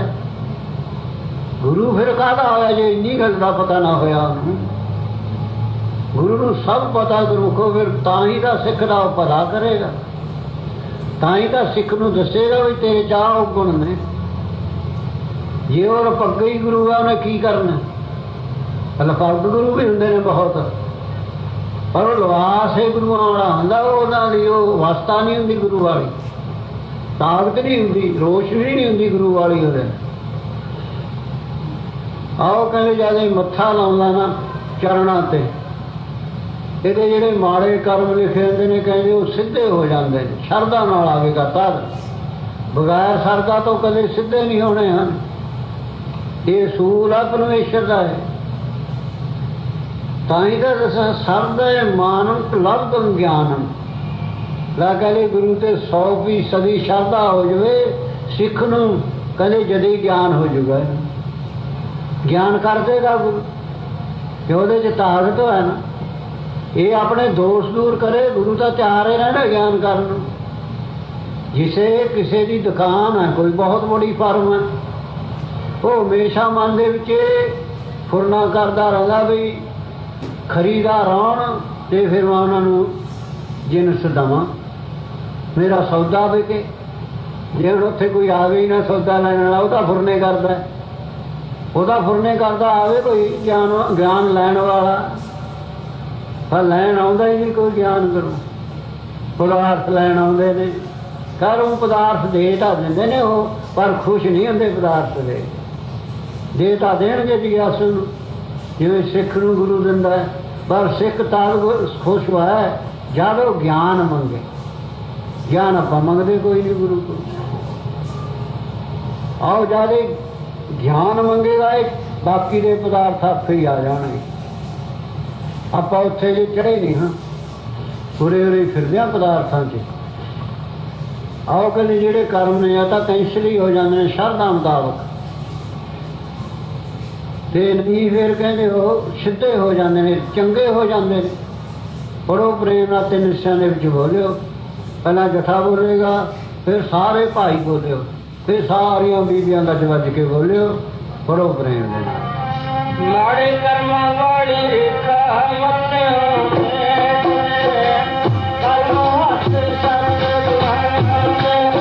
ਮਾੜੇ ਕਰਮਾਂ ਵਾਲੀ ਰੇਖਾ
सतगुरु हुंदा ना दो किस्म की कलम हुंदी आ ना। एक तां कलम हुंदी आ अंदरों बचन कर देना, एक बाहर कलम लैके कागज के उत्ते लिख देना। जैसे बाबा करम सिंह ते बाद बाबा आया सो पोती मरदान साडी संप्रदा दे, तां फिर जरग जलाजना साडे उत्थे राड़े दे कोल है, 5-7 कमील ते है जरग को। उत्थे दा फौजी सिंह सी, कोई सुभाव हुंदे ने आपो अपने। खैर उसका भाई वो हुती मरदान जांदा हुंदा सी। उसने 2 ब्याह कराए, औलाद ना होई, 2 ब्याह। तो वो कहने लग्या उसका नाम लैके, तुसी इउं करो, जाओ होती मरदान चले जाओ, बाबा आया सो महाराज जी ने, जाओ वचन कर देंगे थोड़े पुत्र हो जाएगा। ਉਹਦਾ ਸੁਭਾਅ ਸੀ ਕਰੜਾ, ਮੰਨਦਾ नहीं सी इस गल ਨੂੰ। बहुत दुनिया नहीं ਮੰਨਦੀ ਸੰਤਾਂ ਨੂੰ। ਚੰਗਾ ਸਮਾਂ ਪਰੇ ਰਹੇ ਨੇ ਕੌਂਦੀ ਆ ਕੇ ਫਾਇਦਾ ਕੋਈ। ਭਜਨ 'ਚ ਫਰਕ, ਆਤਮਾਨੰਦ ਦੇ ਵਿੱਚ ਫਰਕ ਪੈਂਦਾ। ਕਈ ਤਾਂ ਸੰਤ ਹੋਣ ਨੂੰ ਭੱਜੇ ਫਿਰਦੇ ਨੇ ਨਾ, ਜਿਹੜਾ ਸੰਤ ਆ ਉਹ ਨਹੀਂ ਭੱਜੇਗਾ ਕਿਤੇ। ਜੈਸੇ ਬੁੱਲੇ ਨੇ ਲਿਖਿਆ ਨਾ, ਜਦ ਬੁੱਲੇ ਨੂੰ ਅਵਸਥਾ ਪ੍ਰਾਪਤ ਹੋਈ, ਉਹ ਬੁੱਲਿਆ ਕਹਿੰਦੇ ਉੱਥੇ ਰਹੀਏ ਜਿੱਥੇ ਸਾਰੇ ਅੰਨੇ, ਨਾ ਸਾਨੂੰ ਕੋਈ ਜਾਣੇ ਕਰੇ ਨਾ ਸਾਨੂੰ ਕੋਈ ਮੰਨੇ। ਮੰਨਣ ਦੇ ਵਿੱਚ ਦੁੱਖ ਹੈ, ਪਰ ਇਹਨਾਂ ਨੂੰ ਅਨੁਭਵ ਨਹੀਂ ਹੋਈ ਗੱਲ। ਇਹਨਾਂ ਦੀ ਸੁਰਤ ਉੱਥੇ ਗਈ ਨਹੀਂ ਹੈ ਜੀ। ਪੂਰੇ ਰਹੀਏ ਵਡਿਆਈਆਂ ਹੀ ਚਾਹੁੰਦੇ ਨੇ। ਵਡਿਆਈਆਂ ਨੇ ਕੀ ਸਾਰ ਦੇਣਾ? ਜੇ ਕਿਸੇ 100 ਆਦਮੀ ਨੇ ਮੱਥਾ ਟੇਕਦਾ ਫਿਰ ਕੀ ਹੋ ਗਿਆ? ਫਿਰ ਕੀ ਹੋ ਕੀ ਉਹਦੇ ਫਿਰ ਬ੍ਰਹਮ ਗਿਆਨੀ ਹੋ ਗਿਆ? ਨਹੀਂ। ਜੇ ਜਿਹਨੂੰ ਇਹ ਅਵਸਥਾ ਪ੍ਰਾਪਤ ਹੋਇਆ, ਚਾਹੇ ਕੋਈ ਬੁਲਾਉਂਦਾ ਵੀ ਨਹੀਂ, ਅਵਸਥਾ ਦਾ ਫਰਕ ਤਾਂ ਨਹੀਂ ਕੋਈ ਹੈ। ਜੋ ਅਵਸਥਾ ਦਾ ਸੁੱਖ ਆ ਉਸ ਨੂੰ ਪ੍ਰਾਪਤ ਹੋਇਆ। ਆਓ ਇਸ ਤਰ੍ਹਾਂ ਉਹ ਅਟਕ ਗਿਆ ਸੀਗਾ, ਸੰਤਾਂ ਨੂੰ ਸੀ ਮੰਨਦਾ, ਹੁਣ ਵੀ ਨਹੀਂ ਦੁਨੀਆ ਮੰਨਦੀ ਹੈ। ਆਓ ਇਸ ਤਰ੍ਹਾਂ ਸੀ। ਉਹ ਕਹਿਣ ਲੱਗਾ ਸੰਤ ਵੀ ਪੁੱਤਰ ਦਿੰਦੇ ਹੁੰਦੇ ਨੇ ਕਿਤੇ, ਤੇਰਾ ਦਿਮਾਗ ਖਰਾਬ ਹੋਇਆ ਹੈ, ਵੱਧ ਘੱਟ ਬੋਲਿਆ। ਖੈਰ ਉਹ ਚੁੱਪ ਕਰ ਗਿਆ ਵਿਚਾਰਾ। ਉਹ ਫੇਰ ਕਹਿਣ ਲੱਗਾ ਤੂੰ ਇਉਂ ਕਰ, ਜੇ ਤੂੰ ਨਹੀਂ ਜਾ ਸਕਦਾ ਤੂੰ ਚਿੱਠੀ ਪਾ ਦੇ। ਉਹ ਤਾਂ ਅੰਤਰਜਾਮੀ ਨੇ ਚਿੱਠੀ ਤੇ ਵੀ ਸਮਝ ਲੈਣਗੇ ਸਭ। ਕਹਿੰਦਾ ਲੈ ਦੇਖ, ਉਹ ਕਹਿੰਦੇ ਚਿੱਠੀਆਂ ਦੇ ਵੀ ਪੁੱਤਰ ਮਿਲੇ ਨੇ। ਚਿੱਠੀਆਂ ਤੇ ਉਸ ਟਾਈਮ ਕਾਰਡ ਜੇ ਹੁੰਦੇ ਸੀ, ਅਲਫਾਵੇ ਦਾ ਹੁਣ ਚੱਲੇ ਨੇ ਕਾਰਡ ਜਿਹਾ ਹੁੰਦਾ ਸੀ, ਜਵਾਬੀ ਵੀ 2 ਇਕੱਠੇ ਹੁੰਦੇ ਨੇ, ਇਕੱਲਾ ਹੁੰਦਾ ਸੀ। ਕਹਿੰਦਾ ਤੂੰ 2 ਪੈਸੇ ਦਾ ਕਾਰਡ ਹੀ ਪਾ ਦੇ। ਕਹਿੰਦਾ ਕਿਉਂ ਪਾਣਾ? ਮੰਨਿਆ ਨਹੀਂ ਉਹ। ਖੈਰ ਉਹ ਜਿਹੜਾ ਪ੍ਰੇਮੀ ਸੀ ਉਹਦਾ ਭਲਾ ਕਰਨਾ ਚਾਹੁੰਦਾ ਸੀ। ਠੀਕ ਆ, ਗੁਰਮੁਖ ਹੀ ਭਲਾ ਕਰੇਗਾ, ਹੋਰ ਕਿਸੇ ਨੇ ਕੀ ਭਲਾ ਕਰਨਾ? ਦੁੱਖ ਭਾਵਾਂ ਦੇ ਦੇਵੇ। ਉਹਨੇ ਕਾਰਡ ਤੇ ਲਿਖ ਦਿੱਤਾ ਵੀ ਆ ਮਹਾਰਾਜ ਬਾਬਾ ਆਇਆ ਸਿੰਘ ਜੀ, ਇਹ ਪ੍ਰੇਮੀ ਦੇ 2 ਵਿਆਹ ਨੇ, ਇਹਦੇ ਇਲਾਜ ਨਹੀਂ, ਕਿਰਪਾ ਕਰੋ ਇਹਨੂੰ ਇੱਕ ਪੁੱਤਰ ਦੇ ਦਿਓ। ਕਾਰਡ ਚਲਿਆ ਗਿਆ। ਤੇ ਬਾਬਾ ਕਰਮ ਸਿੰਘ ਮਹਾਰਾਜ ਵੀ ਆਪ ਚਿੱਠੀ ਨਹੀਂ ਸੀ ਪੜ੍ਹਦੇ, ਦੂਆ ਪੜ੍ਹਦਾ ਸੀ। ਬਾਬਾ ਆਇਆ ਸਿੰਘ ਮਹਾਰਾਜ ਵੀ ਆਪ ਚਿੱਠੀ ਨਹੀਂ ਸੀ ਪੜ੍ਹਦੇ, ਦੂਏ ਤੇ ਪੜ੍ਹਾਉਂਦੇ ਸੀ। ਪਰ ਆਪਣੇ ਮਹਾਰਾਜ ਨਹੀਂ ਸੀ ਚਿੱਠੀ ਕਿਸੇ ਨੂੰ ਪੜ੍ਹਨ ਦਿੰਦੇ। ਉਹਦਾ ਜੇ ਚਿੱਠੀ ਖੁੱਲ੍ਹ ਜੇ ਨਾ, ਖੁੱਲ੍ਹੀ ਆ ਗਈ ਕਿ ਆਪਣੇ ਉੱਥੇ ਕਾਲਜ ਦੇ ਵਿੱਚੋਂ ਦੇਖ ਲਓ, ਕਾਇਦ ਕਰਾਉਣ ਤਾਂ ਹੀ ਗਏ ਉਸ ਨੂੰ, ਜਿਹੜਾ ਉੱਥੇ ਹੁੰਦਾ ਚਿੱਠੀਆਂ 'ਚ ਮਾਫੀਆਂ ਮੰਗ ਕੇ ਮਸਾਂ ਛੁੱਟਿਆ ਹੋ। ਇਹ ਉਸੀ ਖਬਰਾਂ ਕਿਸੇ ਪ੍ਰੇਮੀ ਨੇ ਕਿਵੇਂ ਚਿੱਠੀ ਲਿਖੀ ਹੈ, ਉਹ ਤਾਂ ਗੁਰੂ ਜਾਣਦਾ, ਇਹ ਮਹਾਂਪੁਰਸ਼ ਜਾਣਦੇ ਨੇ। ਐਸਾ ਹੁੰਦਾ। ਖੈਰ ਉਸਨੇ ਸਿੱਖ ਨੂੰ ਕਹਿੰਦੇ ਪੜ੍ਹ ਕੇ ਸੁਣਾਓ ਭਾਈ। ਸੰਗਤ ਬੈਠੀ ਹੈ, ਆਪ ਕੁਰਸੀ ਤੇ ਬੈਠੇ ਨੇ। ਜਦ ਚਿੱਠੀ ਪੜ੍ਹ ਕੇ ਉਹ ਕਹਿੰਦਾ ਮਹਾਰਾਜ ਜੀ ਕੋਈ ਜਰਗ ਜਲਾਜਣ ਆ ਇੱਧਰ ਰਿਆਸਤ ਪਟਿਆਲੇ 'ਚ, ਹੁਣ ਤਾਂ ਜ਼ਿਲ੍ਹੇ ਬਣ ਗਏ, ਵੀ ਉੱਥੇ ਕੋਈ ਪ੍ਰੇਮੀ ਆ, ਉਹਦੇ 2 ਸ਼ਾਦੀਆਂ ਨੇ, ਉਹਦੇ ਔਲਾਦ ਨਹੀਂ ਹੈ। ਤਾਂ ਬਾਬਾ ਆਇਆ ਸੀ ਮਹਾਰਾਜ ਜੀ ਦੇਖੋ ਚਿੱਠੀਆਂ ਤੇ ਪੁੱਤਰ ਮੰਗਦੇ ਨੇ। ਹੱਸਣ ਲੱਗ ਗਏ, ਸੰਗਤ ਵੀ ਹੱਸਣ ਲੱਗ ਗਈ। जैसे अपने महाराज जी कुर्सी पर बैठे होंगे सी जब कोई ऐसी गल होनी तो वो भी हसन लग जाते सी, संगत भी हसन लग जाती थी। वो महाराज हसते नहीं सी हुंदे, ऐसा संकोच सीगा उन्होंने। बाबा आया से महाराज ने नेत्र मीट ले, नेत्र मीट के खोल के कहने भी ये तो बाबा करम सिंह महाराज की गद्दी है, इथों तो कोई खाली गया नहीं है। चंगा है वो लिख दे कार्ड ते बई जा तेरे एक पुत्र हो जाएगा। गुरमुखो लिख दिता, पढ़ो प्रेम दे नाल, लिख भी सकता मीट भी सकता। गुरु माड़े कर्म माड़े कर्म वाली रेखा मत होवे, माड़े कर्म वाली रेखा मत होवे,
ਗੁਰੂ ਦੀ ਸ਼ਰਧਾ ਨਾਲ ਸਿੱਖ ਸੇਵਾ ਕਰਦਾ ਨਾ, ਤਿੰਨ ਕਿਸਮ ਦੀ ਸੇਵਾ, ਤਨ ਕਰਕੇ, ਮਨ ਕਰਕੇ, ਤਨ ਕਰਕੇ, ਤਿੰਨ ਕਿਸਮ ਦੀ ਸੇਵਾ। ਜਦ ਸਿੱਖ ਗੁਰੂ ਦੀ ਸੇਵਾ ਕਰਦਾ ਨਾ, ਫਿਰ ਗੁਰੂ ਕਹਿੰਦੇ ਖੁਸ਼ ਹੋ ਜਾਂਦਾ, ਫਿਰ ਲਿਖ ਦਿੰਦਾ। ਉਹਨੂੰ ਤਾਂ ਨਹੀਂ ਦੱਸਦਾ ਵੀ ਮੈਂ ਲਿਖ ਦਿੱਤਾ ਤੇਰੇ, ਨਹੀਂ, ਉਹ ਲਿਖ ਦਿੰਦਾ ਗੁਰਮੁਖ। ਜੈਸੇ ਗੁਰੂ ਨਾਨਕ ਦੇਵ ਮਹਾਰਾਜ ਜੀ ਦਾ ਅਵਤਾਰ ਹੋਇਆ, ਗੁਰੂ ਅਵਤਾਰ। ਗੋ ਨਾਮ ਨੇਰੇ ਦਾ, ਰੂ ਨਾਮ ਪ੍ਰਕਾਸ਼ ਜੀ ਨੂੰ ਆਪਾਂ ਚਾਨਣਾ ਕਹਿੰਦੇ। ਉਹ ਦੁਨੀਆ ਦਾ ਭਲਾ, ਦੁਨੀਆ ਨੂੰ ਨੇਰੇ ਚੋਂ ਰੋਸ਼ਨੀ ਚ ਲਿਆਉਂਦੇ ਨੇ, ਨਾਮ ਨਾਲ ਜੋੜਦੇ ਨੇ। ਨਾਮ ਹੈ ਰੋਸ਼ਨੀ। ਤੁਰੇ ਜਾਂਦੇ ਨੇ ਚੇਤ ਦਾ ਮਹੀਨਾ, ਮਰਦਾਨਾ ਕਹਿਣ ਲੱਗਿਆ ਮਹਾਰਾਜ ਜੀ ਭੁੱਖ ਲੱਗੀ ਹੋਈ ਹੈ। ਖੈਰ ਕਹਿਣ ਲੱਗੇ ਵੀ ਹੁਣ ਤਾਂ ਇਸ ਟਾਈਮ ਕੋਈ ਹੈ ਨਹੀਂ ਇੱਥੇ ਵਸਤੂ। ਖੂਤੇ ਜਾ ਕੇ ਬੈਠ ਕੇ ਉੱਥੇ ਇੱਕ 13-14 ਸਾਲ ਦਾ ਨਿੱਕਾ, ਉਹ ਛੋਲਿਆਂ ਦਾ ਖੇਤ ਸੀ, ਉੱਥੇ ਰਾਖੀ ਬੈਠਾ। ਫਕੀਰਾਂ ਦਾ ਹੁੰਦਾ ਲਿਬਾਸ, ਜਿਵੇਂ ਆਪਣਾ ਸਿੱਖਾਂ ਦਾ ਲਿਬਾਸ, ਭਗਵੇਂ ਲੀੜੇ ਹੁੰਦੇ ਸਨ, ਤੂੰਬੀਆਂ ਹੁੰਦੀਆਂ, ਇਹ ਜਿਹਾ ਹੁੰਦਾ। ਉਹ ਨਿੱਕੇ ਨੇ ਦੇਖਿਆ ਵੀ ਤਿੰਨ ਸਾਧੂ ਆ ਗਏ, ਉਹਨੇ ਪੱਟ ਕੇ ਨਾ ਬੂਟੇ ਹੋਲਾਂ ਕਰ ਲਈਆਂ। ਉਹ ਹੋਲਾਂ ਲਿਜਾ ਕੇ ਮਹਾਰਾਜ ਦੇ ਅੱਗੇ ਰੱਖ ਦਿੱਤੀ। ਗੁਰੂ ਨਾਨਕ ਦੇਵ ਮਹਾਰਾਜ ਕਹਿੰਦੇ ਮਰਦਾਨਿਆਂ ਵੀ ਤੈਨੂੰ ਭੁੱਖ ਲੱਗੀ ਹੈ, ਤੂੰ ਚੱਬ। ਖੈਰ ਹੋਲਾਂ ਚੱਬਣ ਲੱਗ ਗਿਆ ਮਰਦਾਨਾ। ਉਹ ਜਿਹੜਾ ਨਿੱਕਾ ਸੀ ਪਿੰਡ ਨੂੰ ਚਲਿਆ ਗਿਆ।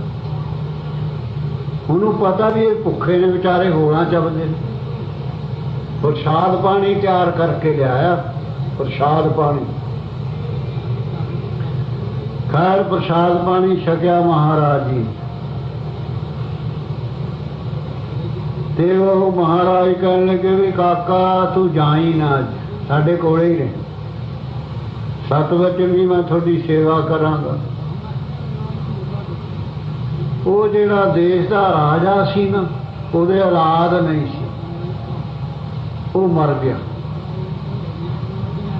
ਮਰਨ ਤੋਂ ਜਿਹੜੀ ਵਜ਼ੀਰ ਪਾਰਟੀ ਸੀ, ਉਹਨਾਂ ਨੇ ਵਿਚਾਰ ਕਰੀ ਵੀ ਹੁਣ ਰਾਜਾ ਕਿਹਨੂੰ ਬਣਾਈਏ।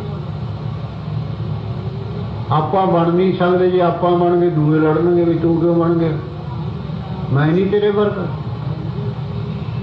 ਤਾਂ ਹੀ ਤਾਂ ਕਲਗੀਧਰ ਮਹਾਰਾਜ ਨੇ ਸਿਰ ਲਾਏ ਸੀ, ਨਹੀਂ ਤਾਂ ਰੇਕ ਕੇ ਉੱਠ ਕੇ ਖੜਾ ਹੋ ਜਾਂਦਾ, ਮੈਂ ਨਹੀਂ 5 ਪਿਆਰਿਆਂ ਜਾਂ ਮੈਂ ਘੱਟ ਆ ਇਹਨਾਂ ਨਾਲੋਂ।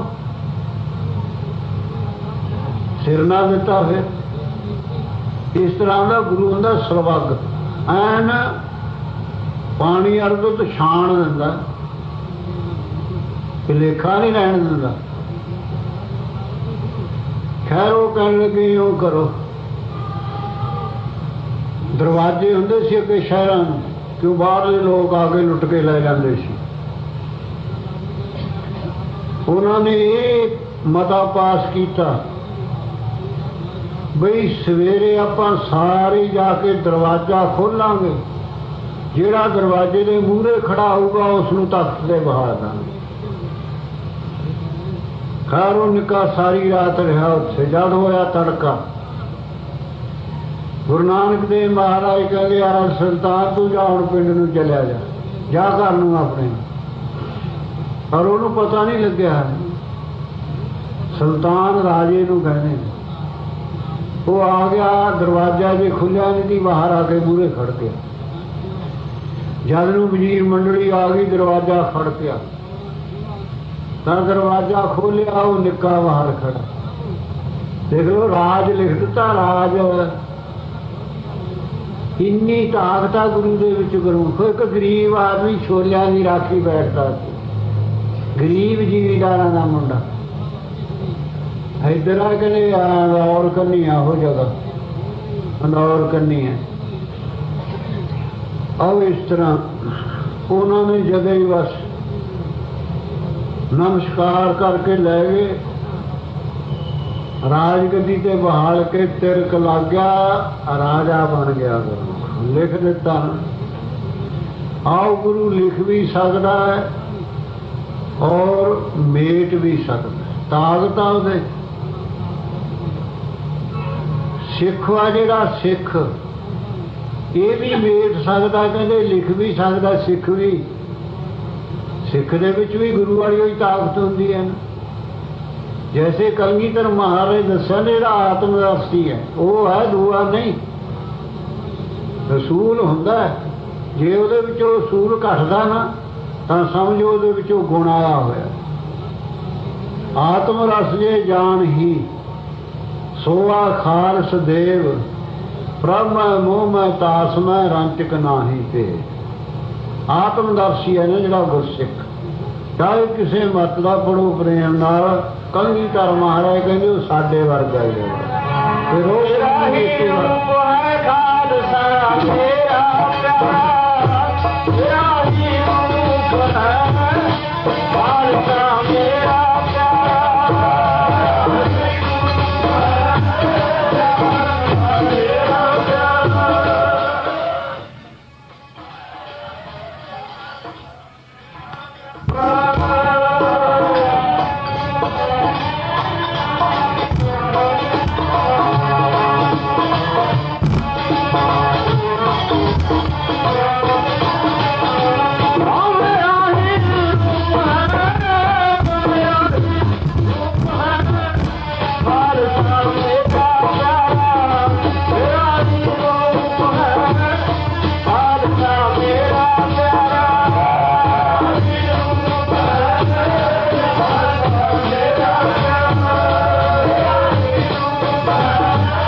आत्मदर्शी सिख है ना, कलगीधर महाराज कहने लगे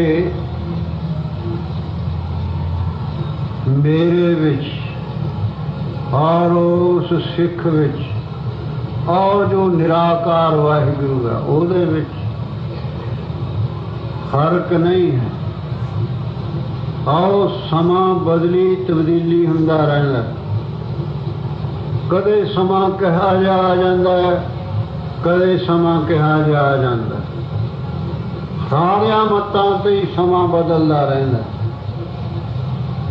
और सिखां दा समरा बदलिया, सिखां नूं फड़ के इस्लाम दे विच लिआउणा शुरू करिया,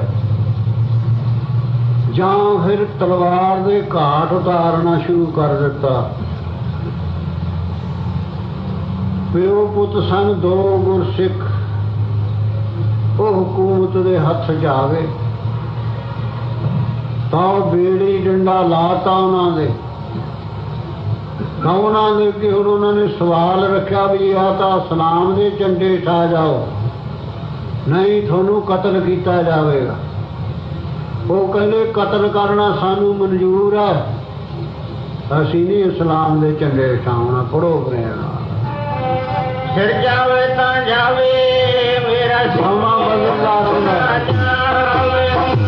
छिड़ जावे ता जावे मेरा दुखी ना जावे।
पुत नूं हुकूमत ने लहदा लहदा कर लिया।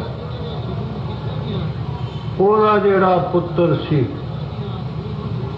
वो मन गया, कहना मैं इस्लाम नूं वसूल करदा, कबूल करदा। उस नूं आके कहंदे उहदे पिता नूं वो तां मुसलमान बनदा, तू बन जा। वो सिख कहना मेरे सामने लियाओ मेरे पुत्र नूं कहा। उन्हें देख लिया भी ये कर्मां च लिखी हुई है गल। पुत्र सामने आ गया, वो भी नूरिया बेड़ी डंडा लग्या होया। जब पुत्र सामने आया, पिता ने उसदे मस्तक दे उत्ते गूठा फेरता पैर का, कहते हुण पुछो इहनूं। जब फिर पूछा तू मुसलमान बनना, कहना कुतरे कुतरे कर दो, नहीं बनना। तो मेढ़ती लेखा सिख ने घरों को पढ़ो प्रेम। माड़े कर्मा वाली रेखा मथियो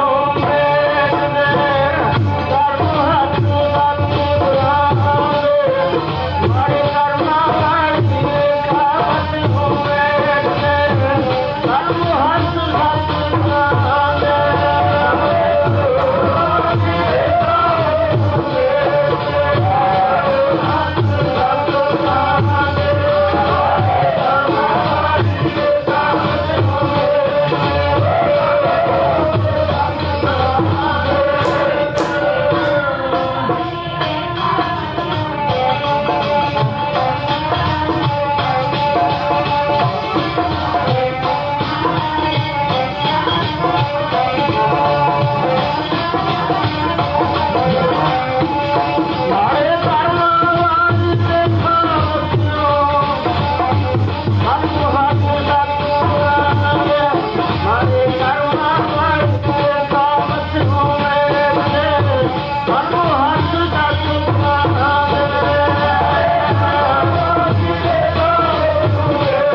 ਸਕਦਾ ਤਾਂ ਸਿੱਖ ਵੀ ਲਿਖ ਸਕਦਾ। ਇੱਕ ਮੰਨਿਆ ਨਾ ਗੁਰੂ ਕੋ, ਪਰ ਅਵਸਥਾ ਵਾਲੇ ਨੂੰ ਮੰਨਿਆ, ਸਾਰਿਆਂ ਨੂੰ ਨਹੀਂ ਮੰਨਿਆ ਹੈ। ਸਾਰੇ ਕਿਸਾਨ ਹੀ ਹੋ ਸਕਦੇ ਕਦੇ। ਆਓ ਛੇਵੇਂ ਪਾਤਸ਼ਾਹ ਮਹਾਰਾਜ ਮੀਰੀ ਪੀਰੀ ਦੇ ਮਾਲਕ ਸਾਈਂ ਦਾਸ ਜੀ ਸਾਧੂ ਸਨ, ਉਹਨਾਂ ਦੇ ਛੇਵੇਂ ਪਾਤਸ਼ਾਹ ਮਹਾਰਾਜ। ਉਹਨੇ ਮਕਾਨ ਬਣਾਇਆ, ਮਕਾਨ ਬਣਾ ਕੇ ਫੁਰਨਾ ਕਰਿਆ ਵੀ ਛੇਵੇਂ ਪਾਤਸ਼ਾਹ ਮਹਾਰਾਜ ਜੀ ਚਰਨ ਪਾਉਣਗੇ ਫੇਰ ਰਹਿਸ਼ ਕਰਾਂਗੇ। ਜਿਵੇਂ ਆਪਾਂ ਵੀ ਕਹਿੰਦੇ ਹੁੰਦੇ ਸੀ ਸੰਤ ਮਹਾਰਾਜ ਜੀ ਚਰਨ ਪਾਉਣਗੇ ਤੇ ਫੇਰ ਆਪਾਂ ਰਹਿਸ਼ ਕਰਾਂਗੇ। ਤਾਂ ਛੇਵੇਂ ਪਾਤਸ਼ਾਹ ਮਹਾਰਾਜ ਜੀ ਸਰਵੱਗ ਗੁਰੂ ਜਾਣਦੇ ਨੇ ਸਭ ਕੁਛ। ਬਾਬੇ ਬੁੱਢੇ ਨੂੰ ਕਹਿਣ ਲੱਗੇ ਵੀ ਸਾਈਂ ਦਾਸ ਜੀ ਯਾਦ ਕਰਦੇ ਨੇ, ਉਹਨਾਂ ਨੇ ਮਕਾਨ ਬਣਾਇਆ, ਚਲੋ ਉੱਥੇ ਨੂੰ ਲੈ ਚਲੋ ਵਹੀਰ ਨੂੰ, ਅਸੀਂ ਆ ਜਾਂਦੇ ਹਾਂ। ਘਰ ਛੇਵੇਂ ਪਾਤਸ਼ਾਹ ਮਹਾਰਾਜ ਜੀ ਆ ਗਏ ਭਾਈ ਕੀ ਡਰੋਲੀ। ਉੱਥੇ ਹੁਣ ਸੰਗਤਾਂ ਨੂੰ ਨਿਹਾਲ ਕਰਦੇ ਨੇ। ਉੱਥੇ ਇੱਕ ਚੱਬਾ ਨਾਮ ਪਿੰਡ ਹੈ ਲਵੇ ਕੋਈ, ਉੱਥੇ ਦੀ ਮਾਤਾ ਸੀ ਸੁਲੱਖਣੀ, ਉਹਦੇ ਔਲਾਦ ਨਹੀਂ ਸੀ। ਉਹਨੂੰ ਪਤਾ ਲੱਗਿਆ ਵੀ ਛੇਵੇਂ ਪਾਤਸ਼ਾਹ, ਜਾਂ ਕਿਸੇ ਨੇ ਦੱਸ ਦਿੱਤਾ ਜਾਂ ਇਤਨਾ ਗਿਆਨ ਨਹੀਂ ਹੁੰਦਾ ਲੋਕਾਂ ਨੂੰ। ਅੱਜ ਕੱਲ੍ਹ ਤਾਂ ਸਾਧਨ ਬਹੁਤ ਹੋ ਗਏ ਨਾ, ਤੁਸੀਂ ਚੱਕ ਕੇ ਉਹ ਕੁੱਗੀ ਜੀ ਕੰਨ ਨੂੰ ਲਾ ਲਓ, ਜਦੋਂ ਹੀ ਵਿਲਾਇਤ 'ਚੋਂ ਬੋਲਣ ਲੱਗ ਜਾਂਦੇ। ਅੱਗੇ ਕਿੱਥੇ ਦੀ ਨਹੀਂ ਹੁੰਦਾ, ਸਾਲਾਂ ਬੱਧੀ ਕਿਤੇ ਜਾ ਕੇ ਗਾਹਾਂ ਪਤਾ ਲੱਗਦਾ ਹੁੰਦਾ ਸੀ। ਖੈਰ ਉਸਨੂੰ ਦੱਸਿਆ ਵੀ ਮਾਤਾ, 7 ਖੂਹ ਸੀ ਉਸ ਮਾਤਾ ਦੇ, ਜ਼ਿਮੀਂਦਾਰਾ ਬਹੁਤ ਵੱਡਾ ਸੀ, ਪਰ ਪੁੱਤਰ ਨਹੀਂ ਸੀ। ਕਿਸੇ ਨੇ ਕਿਹਾ ਛੇਵੇਂ ਪਾਤਸ਼ਾਹ ਮਹਾਰਾਜ ਜੀ ਆਏ ਹੋਏ ਨੇ, ਜਾ ਮਾਤਾ ਉੱਥੋਂ ਤੈਨੂੰ ਪੁੱਤਰ ਮਿਲ ਜਾਵੇਗਾ। ਉੱਥੋਂ ਕੋਈ ਖਾਲੀ ਨਹੀਂ ਆਇਆ। ਉਹਨੂੰ ਤਾਂ ਚਾਅ ਚੜ ਗਿਆ ਮਾਤਾ ਨੂੰ। ਤਾਂ ਮਹਾਰਾਜ ਜੀ ਦਾ ਦਰਬਾਰ ਸਜਿਆ ਹੋਇਆ, ਤਖ਼ਤ ਤੇ ਬੈਠੇ ਨੇ, ਸੰਗਤਾਂ ਦਰਸ਼ਨ ਕਰਦੀਆਂ ਨੇ, ਪਹਿਰੇਦਾਰ ਖੜੇ ਨੇ ਬਾਹਰ, ਭਾਈ ਗੁਰਦਾਸ ਵਰਗੇ ਬਰਮ ਗਿਆਨੀ ਸਿੱਖ। ਤਾਂ ਮਾਤਾ ਨੇ ਜਾ ਕੇ ਭਾਈ ਗੁਰਦਾਸ ਨੂੰ ਕਿਹਾ ਬਈ ਮੈਂ ਛੇਵੇਂ ਪਾਤਸ਼ਾਹ ਮਹਾਰਾਜ ਦੇ ਚਰਨਾਂ 'ਚ ਜਾਣਾ ਹੈ। ਕੀ ਗੱਲ ਹੈ ਮਾਤਾ? ਕਹਿਣ ਲੱਗੀ ਮੈਂ ਸੁਣਿਆ ਵੀ ਇੱਥੋਂ ਪੁੱਤਰ ਦੀ ਦਾਤ ਮਿਲ ਜਾਂਦੀ ਹੈ। ਭਾਈ ਗੁਰਦਾਸ ਕਹਿੰਦਾ ਮਾਤਾ ਹਾਂ, ਇਹ ਤਾਂ ਗੱਲੇ ਹੀ ਕੁਛ ਨਹੀਂ। ਜੇ ਤਾਂ ਬਰਮ ਗਿਆਨ ਲੈਣਾ, ਬਰਮ ਗਿਆਨ ਵੀ ਮਿਲ ਜੂ ਇੱਥੋਂ, ਪਰ ਆਪਾਂ ਮੰਗਦੇ ਨਹੀਂ ਬਰਮ ਗਿਆਨ, ਪਦਾਰਥ ਹੀ ਮੰਗਦੇ। ਮੁੜ ਮੁੜ ਤਾਂ ਹੀ ਹੈ ਦੁਨੀਆ ਦੇ ਵਿੱਚ ਫਿਰੀ ਜਾਂਦੇ ਨੇ ਠੇਡੇ ਖਾਂਦੇ। ਉਹਨੂੰ ਤਾਂ ਚਾਅ ਚੜ ਗਿਆ, ਗਈ ਚਾਅ ਨਾਲ, ਨਮਸਕਾਰ ਕਰਕੇ ਖੜ ਗਈ ਸਾਹਮਣੇ। ਛੇਵੇਂ ਪਾਤਸ਼ਾਹ ਮਹਾਰਾਜ ਜੀ ਨੇ ਨੇਤਰ ਖੋਲੇ, ਕਬਲਾਂ ਮਰ ਗਏ ਨੇਤਰ, ਰਸ ਚੋਂਦਾ ਨੇਤਰਾਂ 'ਚ। ਕਹਿਣ ਲੱਗੇ ਮਾਤਾ ਤੂੰ ਖੜੀ ਹੈ। ਕਹਿਣ ਲੱਗੀ ਮਹਾਰਾਜ ਮੈਂ ਤਾਂ ਆਪ ਦਾ ਜਸ ਸੁਣ ਕੇ ਆਈ ਹਾਂ ਵੀ ਇੱਥੋਂ ਕੋਈ ਖਾਲੀ ਨਹੀਂ ਗਿਆ, ਮੈਨੂੰ ਇੱਕ ਪੁੱਤਰ ਦੀ ਦਾਤ ਦੇ ਦਿਓ, ਮੇਰੇ ਪੁੱਤਰ ਨਹੀਂ ਹੈ। ਮੈਂ ਵਡੇਪਾ ਆ ਗਿਆ ਤੇ ਬਾਲ ਵੀ ਚਿੱਟੇ ਹੋਣੇ ਸ਼ੁਰੂ ਹੋ ਗਏ। ਛੇਵੇਂ ਪਾਤਸ਼ਾਹ ਮਹਾਰਾਜ ਜੀ ਨੇ ਨੇਤਰ ਮੀਟ ਲਏ। ਨੇਤਰ ਮੀਟ ਕੇ ਖੋਲ ਕੇ ਕਹਿਣ ਲੱਗੇ ਮਾਤਾ ਤੇਰੇ ਕਰਮਾਂ 'ਚ ਪੁੱਤਰ ਨਹੀਂ ਹੈ। ਹੋਰ ਉਹਨੇ ਕੀ ਕਹਿਣਾ ਸੀ ਵਿਚਾਰੀ ਨੇ, ਕਹਾ ਬਸ ਆਏ ਗਈਆਂ। ਥਾਂ ਗਈਆਂ ਪੈਰ ਗਾਹਾਂ ਨੂੰ ਰੱਖਦੀ ਹੈ, ਪਿੱਛੇ ਨੂੰ ਜਾਂਦਾ, ਰੋਂਦੀ ਆਉਂਦੀ ਹੈ, ਰੋਂਦੀ। ਭਾਈ ਗੁਰਦਾਸ ਕਹਿਣ ਲੱਗਾ, ਮਾਤਾ ਇੱਥੇ ਤਾਂ ਕੋਈ ਰੋਂਦਾ ਗਿਆ ਨਹੀਂ, ਤੂੰ ਰੋਂਦੀ ਹੋਈ ਮੁੜ ਆਈ, ਕੀ ਹੁਕਮ ਹੋਇਆ ਗੁਰੂ ਦਾ ਤੈਨੂੰ?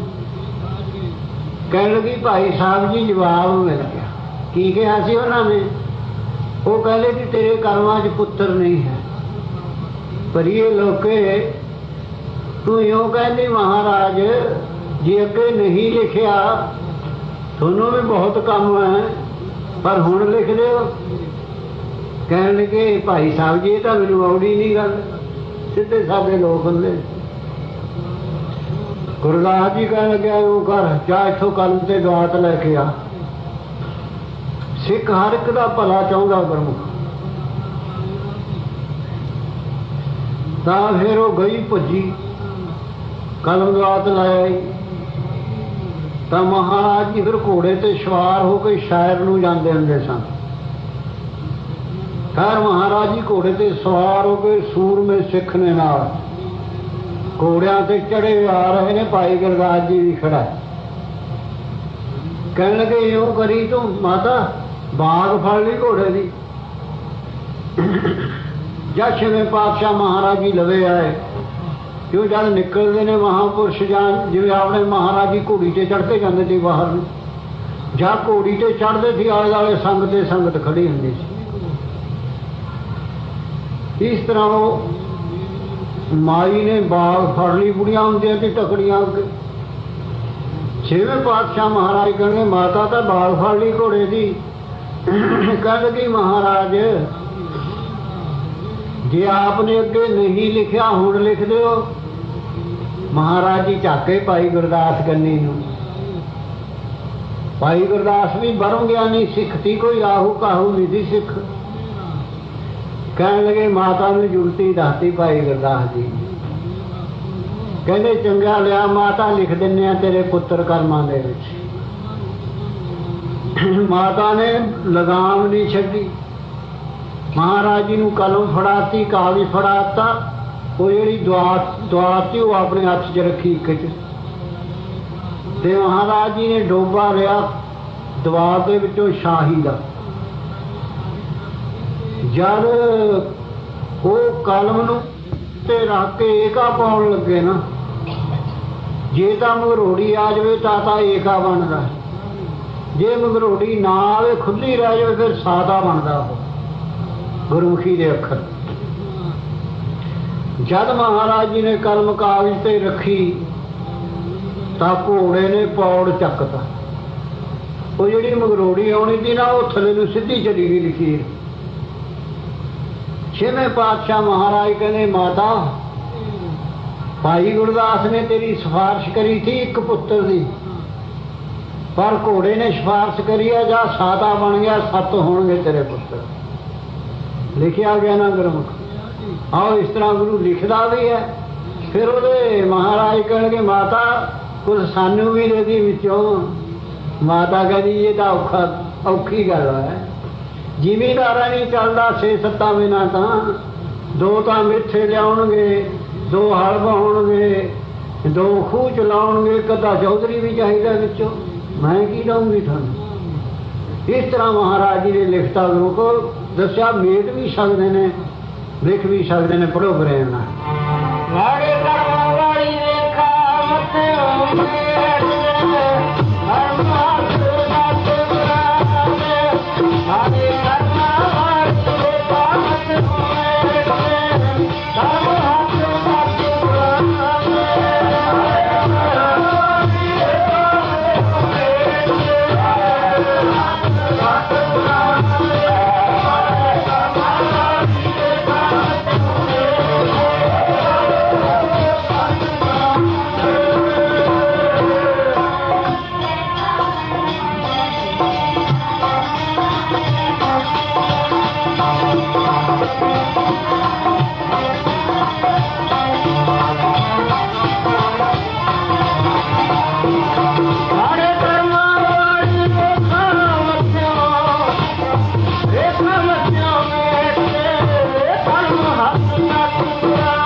ਬਾਬਾ ਆਇਆ ਸੀ ਮਹਾਰਾਜ ਕਹਿਣ ਲੱਗੇ ਵੀ ਲਿਖ ਦੇ ਇੱਕ ਪੁੱਤਰ ਹੋ ਜਾਵੇ ਜੀ।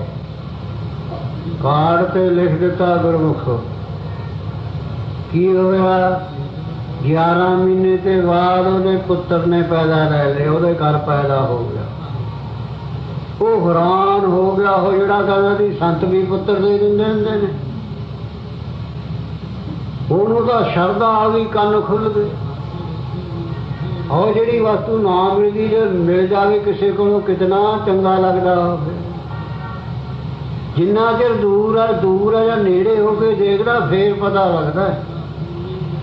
ਕਹਿੰਦਾ ਵੀ ਚੱਲ ਹੁਣ ਪ੍ਰੇਮੀਆਂ ਤੂੰ ਨਾਲ ਚੱਲ, ਆਪਾਂ ਹੁੱਤੀ ਮੈਦਾਨ ਚੱਲਦੇ ਹਾਂ। ਪਹਿਲਾਂ ਕਹਿੰਦਾ ਜੀ ਉੱਥੇ ਕੀ ਹੈ, ਉੱਥੇ ਕੀ ਹੈ ਕਹਿੰਦਾ ਆਓ ਇਸ ਤਰ੍ਹਾਂ, ਨਾਲੇ ਤਾਂ ਉੱਥੇ ਪਾਠ ਕਰਾਵਾਂਗੇ, ਨਾਲੇ ਬੱਚੇ ਦਾ ਨਾਮ ਰਖਾਵਾਂਗੇ ਉਹਨਾਂ ਕੋਲ।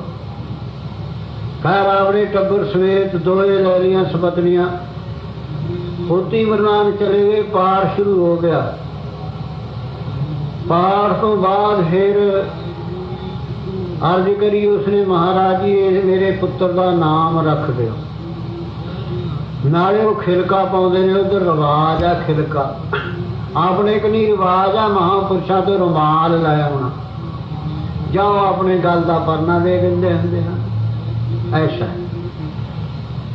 ਖੈਰ ਜਦ ਨਾਮ ਰੱਖ ਦਿੱਤਾ ਬੱਚੇ ਦਾ, ਉਹ ਜਿਹੜੀ ਜੂਈ ਸੀ ਨਾ ਘਰ ਵਾਲੀ ਬੜੀ, ਤੇ ਉਹਦੇ ਅੱਖਾਂ ਚੋਂ ਇੰਦੂ ਡਿੱਗਣ ਲੱਗ ਗਏ। ਬਾਬਾ ਐਸੇ ਮਹਾਰਾਜ ਕਹਿਣ ਲੱਗੇ ਮਾਤਾ ਤੂੰ ਰੋਂਦੀ ਹੈ, ਬੋਲ ਨਹੀਂ ਹੋਇਆ। ਉਹ ਕਿਹੜਾ ਭੁੱਲੇ ਸੀ ਵੀ ਰੋਂਦੀ ਕਾਹਤੇ ਆਏ। ਬਾਬਾ ਐਸੇ ਮਹਾਰਾਜ ਕਹਿੰਦੇ ਜਾ ਤੇਰੇ ਵੀ ਪੁੱਤਰ ਹੋ ਜਾਊਗਾ। 11 ਮਹੀਨੇ ਬਾਅਦ ਉਹਦੇ ਹੋ ਗਿਆ ਕਰੋ। ਆਓ ਜਿੱਥੇ ਸਿੱਖ ਲਿਖਦਾਰ ਮੇੜਦਾ, ਗੁਰੂ ਲਿਖਦਾਰ ਮੇੜਦਾ, ਉਹਨਾਂ ਦੀ ਅਵਸਥਾ ਇੱਕੋ ਜਿਹੀ ਹੁੰਦੀ ਹੈ। ਲਿਬਾਸ ਨਹੀਂ, ਲਿਬਾਸ ਰੱਖਣਾ ਜ਼ਰੂਰ ਹੈ, ਪਰ ਲਿਬਾਸ ਹੀ ਸਭ ਕੁਛ ਨਹੀਂ ਹੈ। ਸਭ ਕੁਛ ਤਾਂ ਅੰਦਰੂਨੀ ਅਵਸਥਾ ਜਿਹੜੀ ਆਤਮਾ ਦੇ ਵਿੱਚ ਜ਼ਿਆਦਾ ਭੇਦ ਹੋਵੇਗਾ, ਤਦ ਜਾ ਕੇ ਇਸ ਦਾ ਫਿਰ ਕਾਰਜ ਰਾਸ ਹੋਵੇਗਾ। ਆਓ ਪੰਜਵੇਂ ਪਾਤਸ਼ਾਹ ਮਹਾਰਾਜ ਦੇ ਚਰਨਾਂ ਦੇ ਵਿੱਚ ਸਕੇਤ ਮੰਡੀ ਦਾ ਰਾਜਾ ਦਰਸ਼ਨਾਂ ਵਾਸਤੇ ਆਇਆ। ਲੱਖ ਰੁਪਈਆ ਲੰਗਰ ਦੀ ਸੇਵਾ ਵਾਸਤੇ ਅੱਗੇ ਰੱਖ ਦਿੱਤਾ ਮਹਾਰਾਜ ਜੀ। ਹੁਣ ਪੰਜਵੇਂ ਪਾਤਸ਼ਾਹ ਮਹਾਰਾਜ ਜੀ ਦੱਖਣੀ ਓਂਕਾਰ ਦਾ ਪਾਠ ਕਰਦੇ ਨੇ। ਪਾਠ ਦੇ ਵਿੱਚ ਇਹ ਪੰਗਤੀ ਆਉਂਦੀ ਹੈ, ਲੇਖ ਨਾ ਮਿਟਹੀ ਹੈ ਸਖੀ ਜੋ ਲਿਖਿਆ ਕਰਤਾਰ। ਜੇ ਨਾ ਮਿਟਾਉਣਾ ਚਾਹੇ ਮਿਟਦਾ ਵੀ ਨਹੀਂ ਹੈ, ਜੇ ਮਿਟਾਉਣਾ ਚਾਹੇ ਫਿਰ ਮਿਟ ਵੀ ਜਾਊਗਾ। ਪੜੋ ਬਰੇ ਨਾਲ ਲਿਖਿਆ ਤਕਦੀਰਾਂ ਦਾ ਮਿਟਦਾ ਨਾ ਲੇਖ ਆਏਗਾ। ਮਿਟਾਉਣਾ ਚਾਹੇ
साहब जी ने पंक्ति पढ़ी तो सकेत मंडी दे राजे नूं शंका पैदा हो गया भी जब गुरु साहब का ही लिखिया होया वे जिहड़ा लिखिया गया वो मिटना नहीं है तो फिर आ जिहड़ा लाख रुपया है तो इवें ही गया ये तो इवें ही चलिया गया फुरना हो गया भी चलो छुट्टी मंग के चलिए हुण वो जानदा जिहड़ा गाहां बैठा गुरु सर्वज्ञ है तो लेख तो गल्ले ही कुछ नहीं जमना मरना मिटा सकता तू गुरु कोलों जमना मरना ये तो गल्ले ही कुछ नहीं है पर जे चाहे ये कर सकता है। और इस तरह पंजवें पातशाह महाराज तो छुट्टी मंगी महाराज जी दर्शन वेला हो गया पिछे राज काज है छुट्टी दो सी जाना वो गुरु भी जान गया फिर शंका पैदा हो गई भी लिखा आया गुरु मेट नहीं सकता हुणे ने सेवा करी है गुरु लंगर की गुरु के लंगर कहणगे राजन अज नहीं जाना सवेरे जाना खैर गुरु का हुक्म ना उहदे कोलों मोड़िया गया रहायश कर दी गुरु घर के कोई घाटा नहीं होंदा राजे राजे नालों भी ज़्यादा इंतजाम होंदा गुरु घर के और इस तरह रहायश खान पान जो कुछ भी सारा होया बरात गया राजा हे गुरु साहब जी ने कला वरताई यानी सुपना आया उसनूं सुपना सुपने की दुनिया से चलिया गया कि सुपने की भी दुनिया है आपां भी जाने रोज़ उहदे च जिहे जे अपने दिने ख्याल ने ना फिर उही जी दुनिया च उत्थे फिरदे रहने जिहड़े पाठ करते हैं वो पाठ उत्थे उस दुनिया च भी पाठ ही करते हैं जिहड़े समाधि लाउंदे ने वो फिर उस दुनिया के विच भी सुपने की दुनिया के विच भी समाधि ला के बैठते हैं और इस तरह होंदा तो वो फिर मर गया राजा मर के वो एक गरीबां के घर जम पिया जिन्होंने आपां हरीजन जां मजहबी कहने मजहबी अगे की बोली चूड़े कहने की चमार कहने की है तो हुण जमाना बदल गया जैसा जमाना वैसी बोली हो जाती है आदमी उही ने आदमी नहीं बदले सिर्फ बोली ही बदली है तो फिर उत्थे फिर हौली हौली जवान हो गया शादी हो गई इन्हां गरीबां दा काम की कि पिंड दे विच गोहा ढोना गोहा कूड़ा करना फिर दाने लगने अपने बच्चे पालने ऐसा होंदा अजकल भी है बथेरे जिहड़े सड़कां साफ करते हैं नालियां साफ करते हैं अपने बच्चे पालते हैं कोई माड़ी गल है आपां नहीं गोहा ढोंदे जद आपां रूड़ियां ढोने जिमींदार कि आपां नहीं ढोंदे फसल होने वास्ते रिओ ढोने इस तरह ये गल है बस इस तरह 60 साल गोहा ढोंदा रहा 60 साल काल पै गया काल पैण तो अन्न पैदा होनों हट गया हुण वो सारे परिवार नूं अपने नूं नाल लैके ना घर वाली बच्चिआं नूं आम जंगल दे पीलू खड़े अंदर पीलू करौंदे बहुत लालड़ियां झमोड़ा दियां बहुत कुछ हुंदा अगे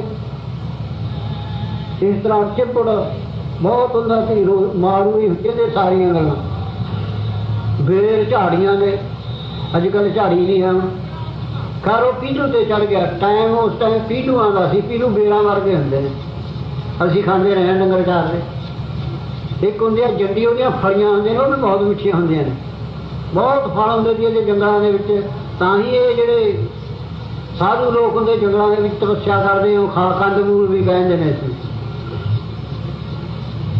मूल कहते हैं सकरंदियां होंदियां ने धरती च होंदियां ने हुण पिंडां च भी बीजण लग गए वो वाल के खा लेणियां ऐसा हुंदा सी तां इस तरह पीलू आज वो पीलू ते चढ़ गया तो हरीजन पीलू ते चढ़ गया ते आप भी खांदा है थल्ले अपने बच्चों नूं नहीं छड्डदा खाई गया एक चाह की पतली थी वो तो लगे हुए जी पक्के पीलू तो उसने कहा भी आह तोड़ लावा गहां होके तानी टुट गई सिर पर नहीं डिग पिया थले मर गया वो जो दंदा फसे हुए पीलू बिलका ਤਾਂ ਉਹ ਕੰਬ ਕੇ ਉੱਠ ਖੜਿਆ। ਸਾਰਾ ਸੁਪਨਾ ਸਾਹਮਣੇ ਨਹੀਂ ਦਾ। ਜਦ ਦਾਤਣ ਕਰਨ ਲੱਗਿਆ, ਹੁਣ ਬੁਰਸ਼ ਹੋ ਗਏ, ਕਵਨੀ ਕਹਾਂ ਨੂੰ ਕੀ ਉਹ ਹੋਰ ਬਦਲੀ ਜਾਂਦੇ ਨੇ, ਗੱਲਾਂ ਜਮਾਨੇ ਪਦਾਰਥ ਬਦਲੀ ਜਾਂਦੇ ਨੇ, ਪਰ ਜੋ ਰੱਬ ਦਾ ਅਸੂਲ ਆ ਉਹ ਨਹੀਂ ਬਦਲੇਗਾ। ਬਦਲੀ ਜਾ ਤੂੰ, ਤੇਰਾ ਬਦਲਾ ਕਿਸੇ ਕੰਮ ਨਹੀਂ ਆਉਣਾ ਪਰਲੋਕ ਦੇ ਵਿੱਚ। ਤਾਂ ਉਹ ਬਿਲਕਾ ਨਿਕਲੀਆਂ ਪੀਵਾਂ ਸਾਹਮਣੇ। ਆਪਣਾ ਵੀ ਕਦੇ ਐਸਾ ਸੁਪਨਾ ਆਉਂਦਾ ਨਾ, ਉਹ ਐਂ ਲੱਗਦਾ ਵੀ ਖੜੀ ਇਹ ਸੱਚਾ ਹੋਊਗਾ ਜਾਂ ਮੇਰੇ ਨਾਲ ਵਰਤੂਗੀ ਇਹ। ਐਸਾ ਕਈਆਂ ਦਾ ਪਤਾ ਹੀ ਨਹੀਂ, ਆ ਜਾਂਦਾ, ਭੁੱਲ ਜਾਂਦਾ। ਤਾਂ ਮਹਾਰਾਜ ਜੀ ਨੇ ਸੁਨੇਹਾ ਕਰ ਲਿਆ ਵੀ ਰਾਜਾ ਤਿਆਰ ਹੋ ਜਾਵੇ, ਸ਼ਹਿਰ ਵਾਸਤੇ ਜਾਣਾ। ਘਰ ਤਿਆਰ ਹੋ ਗਿਆ, ਘੋੜੇ ਤੇ ਸਵਾਰ ਹੋ ਕੇ ਪੰਜਵੇਂ ਪਾਤਸ਼ਾਹ ਮਹਾਰਾਜ ਵੀ ਸ਼ਹਿਰ ਵਾਸਤੇ ਚਲੇ ਗਏ। ਜੰਗਲ ਹੁੰਦੇ ਸੀ ਬਹੁਤ ਜ਼ਿਆਦਾ। ਕੀ ਹੋਇਆ? ਇੱਕ ਪਰਮੇਸ਼ਰ ਦੀ ਮਾਇਆ, ਪਰਮੇਸ਼ਰ ਦੀ ਮਾਇਆ ਨੇ ਮਿਰਗ ਦਾ ਸਰੂਪ ਧਾਰ ਲਿਆ। ਹਾਲੇ ਕਿ ਹੈ ਹੀ ਨਹੀਂ ਸੀ ਉੱਥੇ ਮਿਰਗ। ਮਿਰਗ ਨੂੰ ਤਾਂ ਘੋੜਾ ਛੱਡਦਾ ਨਹੀਂ, ਘੋੜੇ 'ਚ ਤਾਕਤ ਜਾ ਰਿਹਾ। ਹੁਣ ਇਹਦੀ ਪਵਰ ਹੈ ਨਾ ਇੰਜਣਾਂ ਦੀ, ਘੋੜੇ ਦੀ ਹੋਈ ਹੈ। ਇਹ ਰਜੋਗੁਣੀ ਲੋਕ ਹੁੰਦੇ ਨੇ, ਇਹਨੇ ਘੋੜਾ ਲਾਤਾ ਉਹਦੇ ਮਗਰ ਮਿਰਗ ਦੇ। ਤਾਂ ਇਸਨੇ ਬਹੁਤ ਘੋੜਾ ਬਹੁਤ ਭਜਾਇਆ, ਪਰ ਮਿਰਗ ਦੇ ਹੱਥ ਨਾ ਆਇਆ। ਜੇਠ ਹਾੜ ਦਾ ਮਹੀਨਾ ਛਾਹ ਲੱਗੀ। ਛਾਹ ਲੱਗਣ ਤੋਂ ਪਿੰਡ 'ਚ ਧੂਆਂ ਜਾਂ ਨਿਕਲਦਾ ਸੀ, ਕੁੱਤੇ ਭੌਂਕਦੇ ਨੇ, ਉੱਧਰ ਨੂੰ ਚਲਿਆ ਗਿਆ। ਜਦ ਉੱਥੇ ਗਿਆ, ਉਹ ਸੁਪਨੇ ਵਾਲਾ ਸਾਹਮਣੇ ਉਹੀ ਪਿੰਡ ਦਿਖ ਪਿਆ। ਉਹੀ ਆਟੀ ਜਿੱਥੇ ਪਾਣੀ ਭਰਦਾ ਹੁੰਦਾ ਸੀਗਾ। ਕਿ ਲੋਕ ਪਾਣੀ ਭਰਦੇ ਨੇ, ਮਾਲ ਨੂੰ ਡੰਗਰਾਂ ਨੂੰ ਪਿਲਾਉਂਦੇ ਹੁੰਦੇ ਸੀ, ਇਹਨਾਂ ਨੂੰ ਦਾਣੇ ਦੇ ਦਿੰਦੇ ਸੀ ਜ਼ਿਮੀਂਦਾਰ। ਐਸਾ ਹੁੰਦਾ ਸੀ। ਤਾਂ ਸੋਚਦਾ ਹੈ, ਕਹਿੰਦਾ ਮੈਂ ਇੱਥੇ 60 ਸਾਲ ਰਿਹਾ। ਉੱਥੇ ਖੇਡਦੇ ਸੀ ਨਿਆਣੇ, ਉਹ ਕੋਲੇ ਸੀ ਉਹਨਾਂ ਦੇ ਗਰੀਬਾਂ ਦੇ ਘਰ। ਤੇ ਲਿਵਾਸ ਰਾਜਿਆਂ ਵਾਲਾ, ਚੱਕਰ ਚੇਨ ਉਹੀ ਹੈ ਜਿਹੜਾ ਸੁਪਨੇ 'ਚ ਸੀਗਾ। ਤਾਂ ਉਹ ਦੋ ਮੁੰਡੇ ਖੇਡਦੇ ਸੀ। ਉਹਨਾਂ ਨੇ ਦੇਖਿਆ ਜਦ ਇਸ ਨੇ ਦਰਖਤ ਨਾਲ ਘੋੜਾ ਬੰਨ੍ਹ ਕੇ ਹਲਦੀ ਫੇਰ ਕੇ ਪਾਣੀ ਪੀਤਾ ਨਾ ਉਂਜਲਾ ਨਾਲ, ਤਾਂ ਇੱਕ ਕਹਿੰਦਾ ਵੀ ਇਹ ਤਾਂ ਆਪਣਾ ਬਾਪੂ ਹੈ, ਇਹ ਤਾਂ ਮਰ ਗਿਆ ਸੀ ਖਣੀ, ਉਹਨਾਂ ਪਿੱਛੋਂ ਘੋੜਾ ਲਿਆਇਆ। ਉਹ ਕਹਿੰਦਾ ਤੂੰ ਇੱਥੇ ਖੜਨਾ, ਆਪਣੀ ਮਾਂ ਨੂੰ ਦੱਸ ਕੇ ਆਉਣਾ। ਉਹ ਚਲੇਗਾ, ਮਾਂ ਨੂੰ ਦੱਸ ਦਿੱਤਾ। ਉਹ ਆ ਗਈ। ਸੁਭਾਅ ਹੁੰਦੇ ਨੇ ਆਪੋ ਆਪਣੇ ਕੰਮਾਂ ਦੇ। ਉਹ ਆ ਗਈ, ਉਹਨੇ ਦੇਖਿਆ। ਹੁਣ